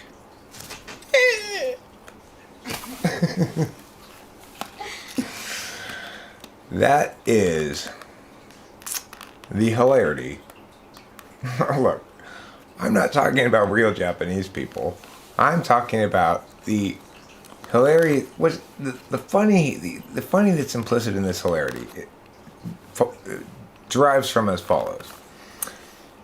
You see, the first conceit is that you're projecting the behavior of Japanese women in Japanese pornography to the behavior of Japanese women in general, which is part of where the hilarity is. And then second of all, you are seeing me, a 50-year-old man with a beard, imitating the sounds of a woman from a pixelated bukkake video. Where is Winston's mom to clip and timestamp this when you need her? Good question, my guy. Good question. I have not watched their game shows, to be honest. It seems a little bit too sensory for my tastes, you know? I don't need that much sensory shit. I don't like their live action anime. I don't like Japanese live action anime. It makes me want to say no live action anime. Has everybody here watched my recent speed hump video? If not, please enjoy the hilarity of it. Whether or not it's actually hilarious is certainly debatable, but the point is, it's my second attempt to try to make a short that I think of as being indicative of how successful shorts usually are, sort of. You know, it's its own art form, it's distinct from other art forms. But it's like the one I uploaded earlier, even though it's got 8 likes, 47 views, it's only 10 seconds long. I don't think to me that indicates that it's certainly not like been picked by YouTube as a short to promote, you know. Pew. There. That's the short. You can't laugh or you will be physically punished. Who is my favorite actor? Let's see. Well, you know, I would say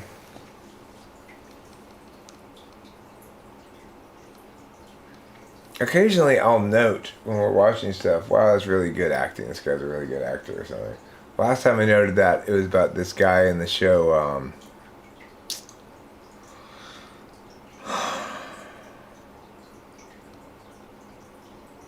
was it Vagabond? Vagabond, yeah. Yeah, he was in Vagabond. He was a really good actor. This kind of chubby Korean guy. Webcam HD XYZ will satisfy your wishes online. Really?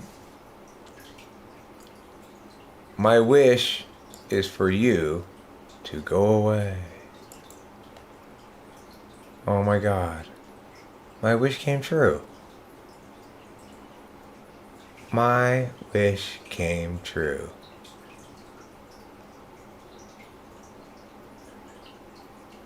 They did satisfy my wish. I wished he would go away, and mysteriously he disappeared all of a sudden.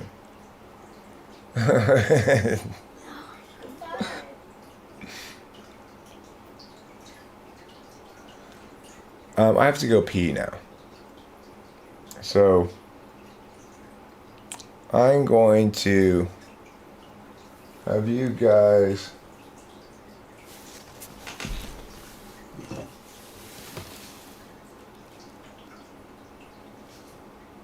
I'm going to leave you guys with Mr. Frog. He's Mr. Transparent Frog. And some people say he's an alien life form. Others say he's a frog. Still others say he's an alien frog. While still others say he's an alien cryptid. What is he really?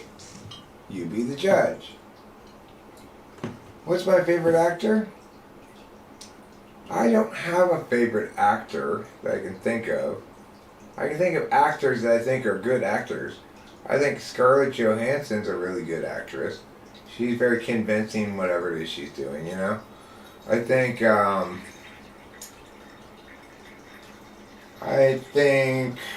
who else do I think is a good actor? Rachel, can you think of anybody I've noted before?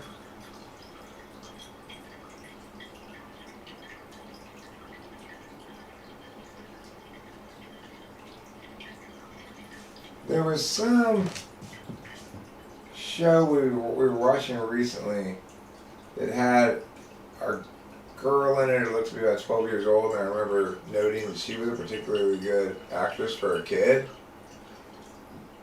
Do you remember what show that was? That one, She was like an INFJ. yeah. What was the name of that show? Daybreak? Was it? Daybreak, yeah. Yeah, she was really good. She was the best actress in that show. Yeah.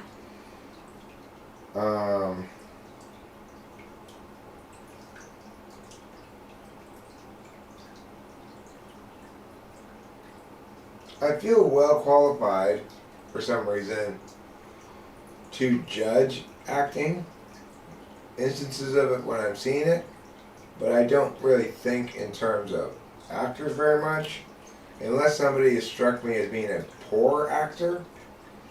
And in that case, that'll maybe stick in my head, like, I know I don't think Kirsten Dunst is a good actress.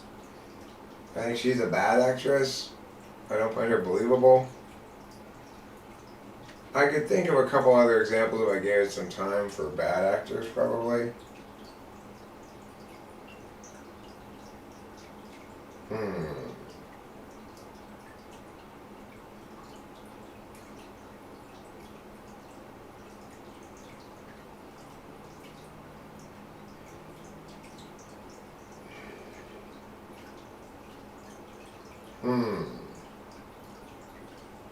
Bad actors or actresses.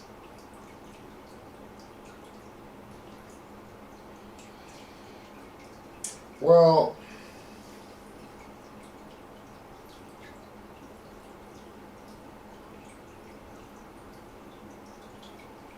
I mean, like, you could always see on the Dave Chappelle show that Charlie Murphy wasn't a professional, you know? You could always tell that he was not a professional actor. But yet, it was fine. It all worked great, but he wasn't really a very good actor, you know? Worst movie I've watched? I mean, the thing is, for me to get all the way through a bad movie, it's gotta be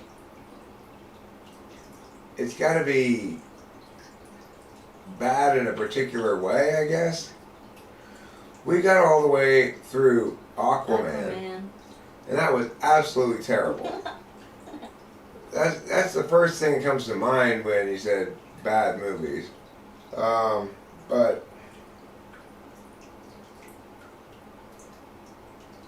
what's another movie that I didn't like that we watched? Can you think of any more?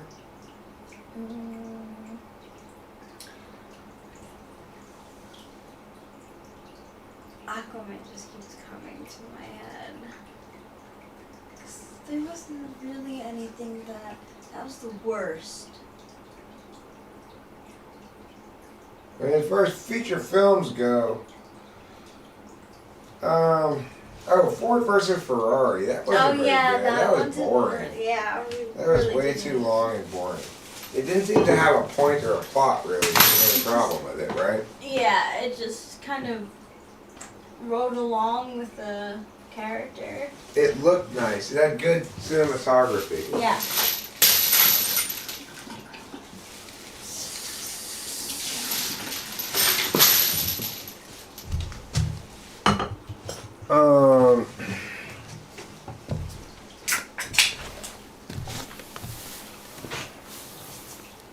Like, which of the Marvel movies did I like least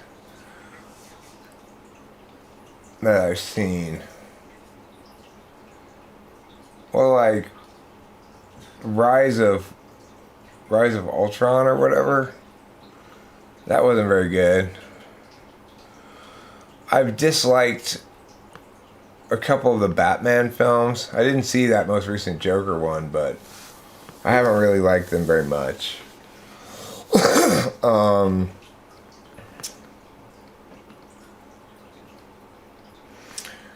We saw the movie in the theater during COVID time, Nobody, Yeah. and it was good and kind of limited good. Like, I enjoyed it, but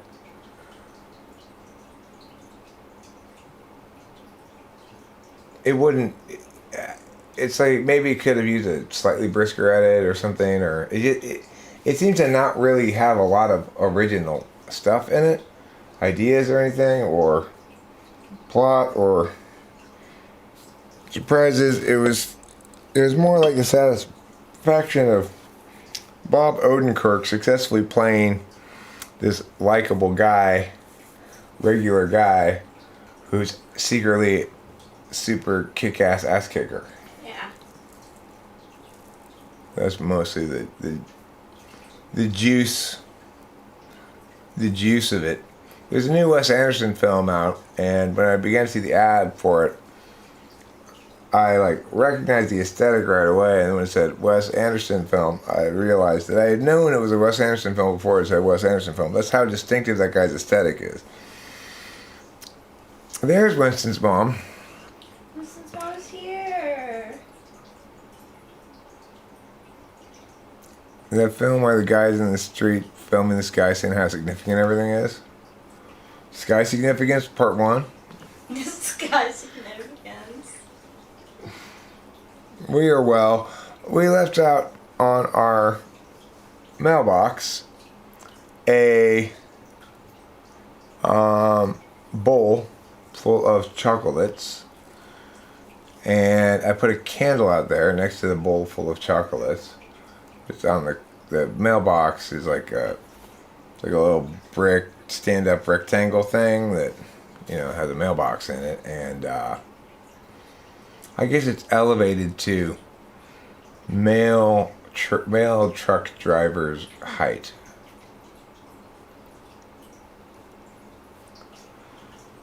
Well, I was pleased by his questions because instead of, most of the comments I get either ask questions that are intended to gain them information that they want, which is fine, or they're questions, or they're not questions, they're assertions that I'm wrong, and here's why, or maybe here's what's right, But AsuraPsych did the other option, which is ask challenging questions. He did the best to challenge me with questions rather than just attacking, right? So rather than just saying you're wrong, he tried to establish that I was wrong by asking challenging questions. Presumably, if those challenging questions were on the right track in terms of finding a weak spot, then my answers would expose further weakness in my case, and he'd be able to exploit that further. The thing is,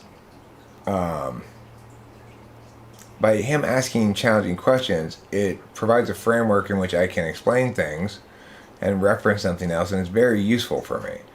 And I noted, in fact, at the time before I made the video, that I recognized in myself something I can only call fear, which was I saw this long comment and I had this fear pop up in me that said, I saw who it was by, that said, okay, shit, maybe this will be the time that someone successfully topples what I'm saying with good arguments, good questions, good critiques, or whatever. I did think they were good questions, but once I read the thing, I realized, Eric,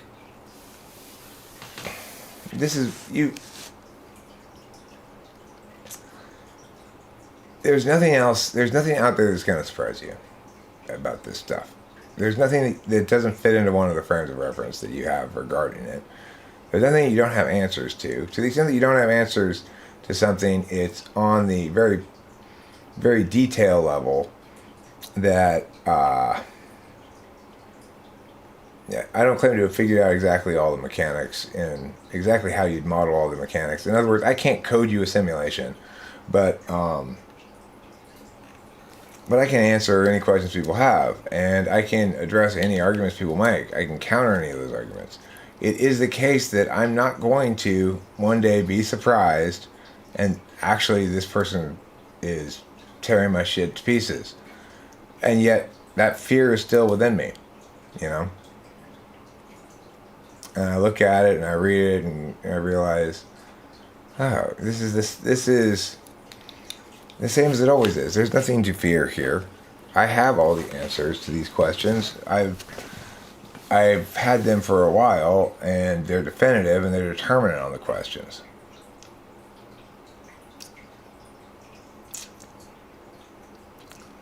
No, only certain kinds of... No, the only reason this one made my butt pucker was because it comprised questions that were challenging questions by somebody who was well positioned to ask challenging questions, and other typologists in the community, and takes an opposing position to my position on TI. So what usually doesn't happen around here, around YouTube, is nobody steps up to me, right? The only people who step up are complete morons who don't know anything. They step up because that's Dunning-Kruger. They just picked up a gun for the first time, and they're extremely slow, but because they don't know anything, they don't have anything to compare against, they think they're going to go compete against the fastest gun in the West. That's the rational typology field. You know? To knowing so little that you don't know how in over your head you are. That's what I encounter mostly. So it's natural that it would evoke adrenaline, but what I realized is I'll never, no matter how definitely I should, I'll never lose that fear because I'm an extroverted intuition dominant, and I recognize fundamentally the world as something that's subject to surprise, here's a new idea. I do it to people all the time. Surprise, here's an answer you've never heard to this question you've asked a bunch of times before, and people always give you this or that. I cannot count the number of times in which I've engaged in some conversation with somebody attempting to debate me about Mia. They ask me, what's your response to question X? And they are sure when they ask it, I'm going to say either answer Y, answer Z, or answer A. And I say answer K, and they go, okay, so you responded with answer Z, and this is my response to it. I said, but I didn't say Z, I said K. And they go, you responded with answer Y, and this is my rebuttal. I didn't respond with answer Y, I responded with answer K. And I said, you responded with A then, right? No, K. But you can only have Z, X, or A. I said, no, I can't only have those. This is the better answer, and that's why I answered it. And no, I get that it doesn't play into your argumentation strategy here, but that's what makes it the best answer, in part.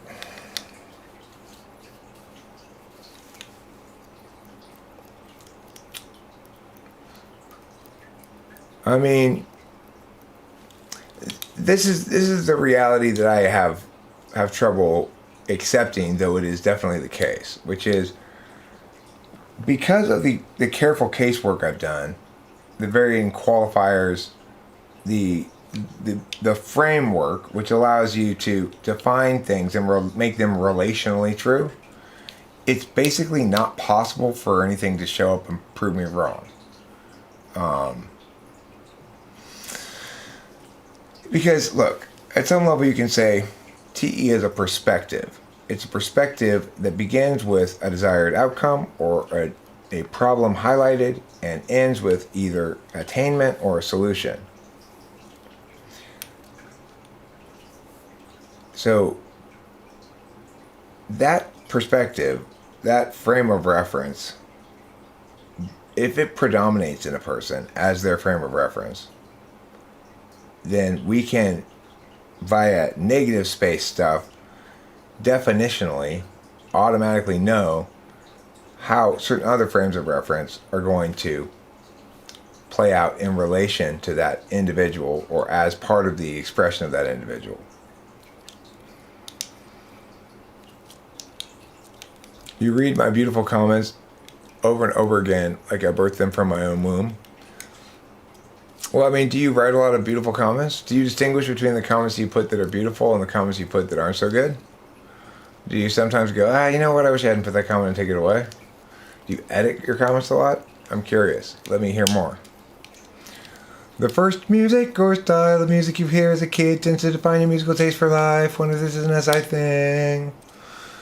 Maybe. I mean, but the first music I heard as a kid was Bangladeshi sitar music. I spent 6 years being force-heard Bangladeshi sitar music before being allowed to hear my first Western music. And I never had any fondness for Bangladeshi sitar music regardless. Proof positive that Bangladeshi sitar music sucks ass.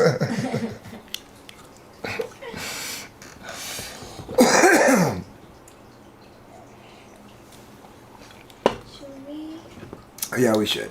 If we're gonna go to the Whipper store, Yeah. right? We should go now. All right, we're gonna stop screaming, stop streaming tonight. We're gonna go get a treat, then the treat will feel all right. We're gonna stop streaming, yeah, and then we're screaming, ha. And if you want to know why, it's Halloween. Halloween. Exactly. Goodbye, good friends. Good night, good morrow. Sleep well, and don't let the witches haunt you on this very spectacular All Hallows Eve.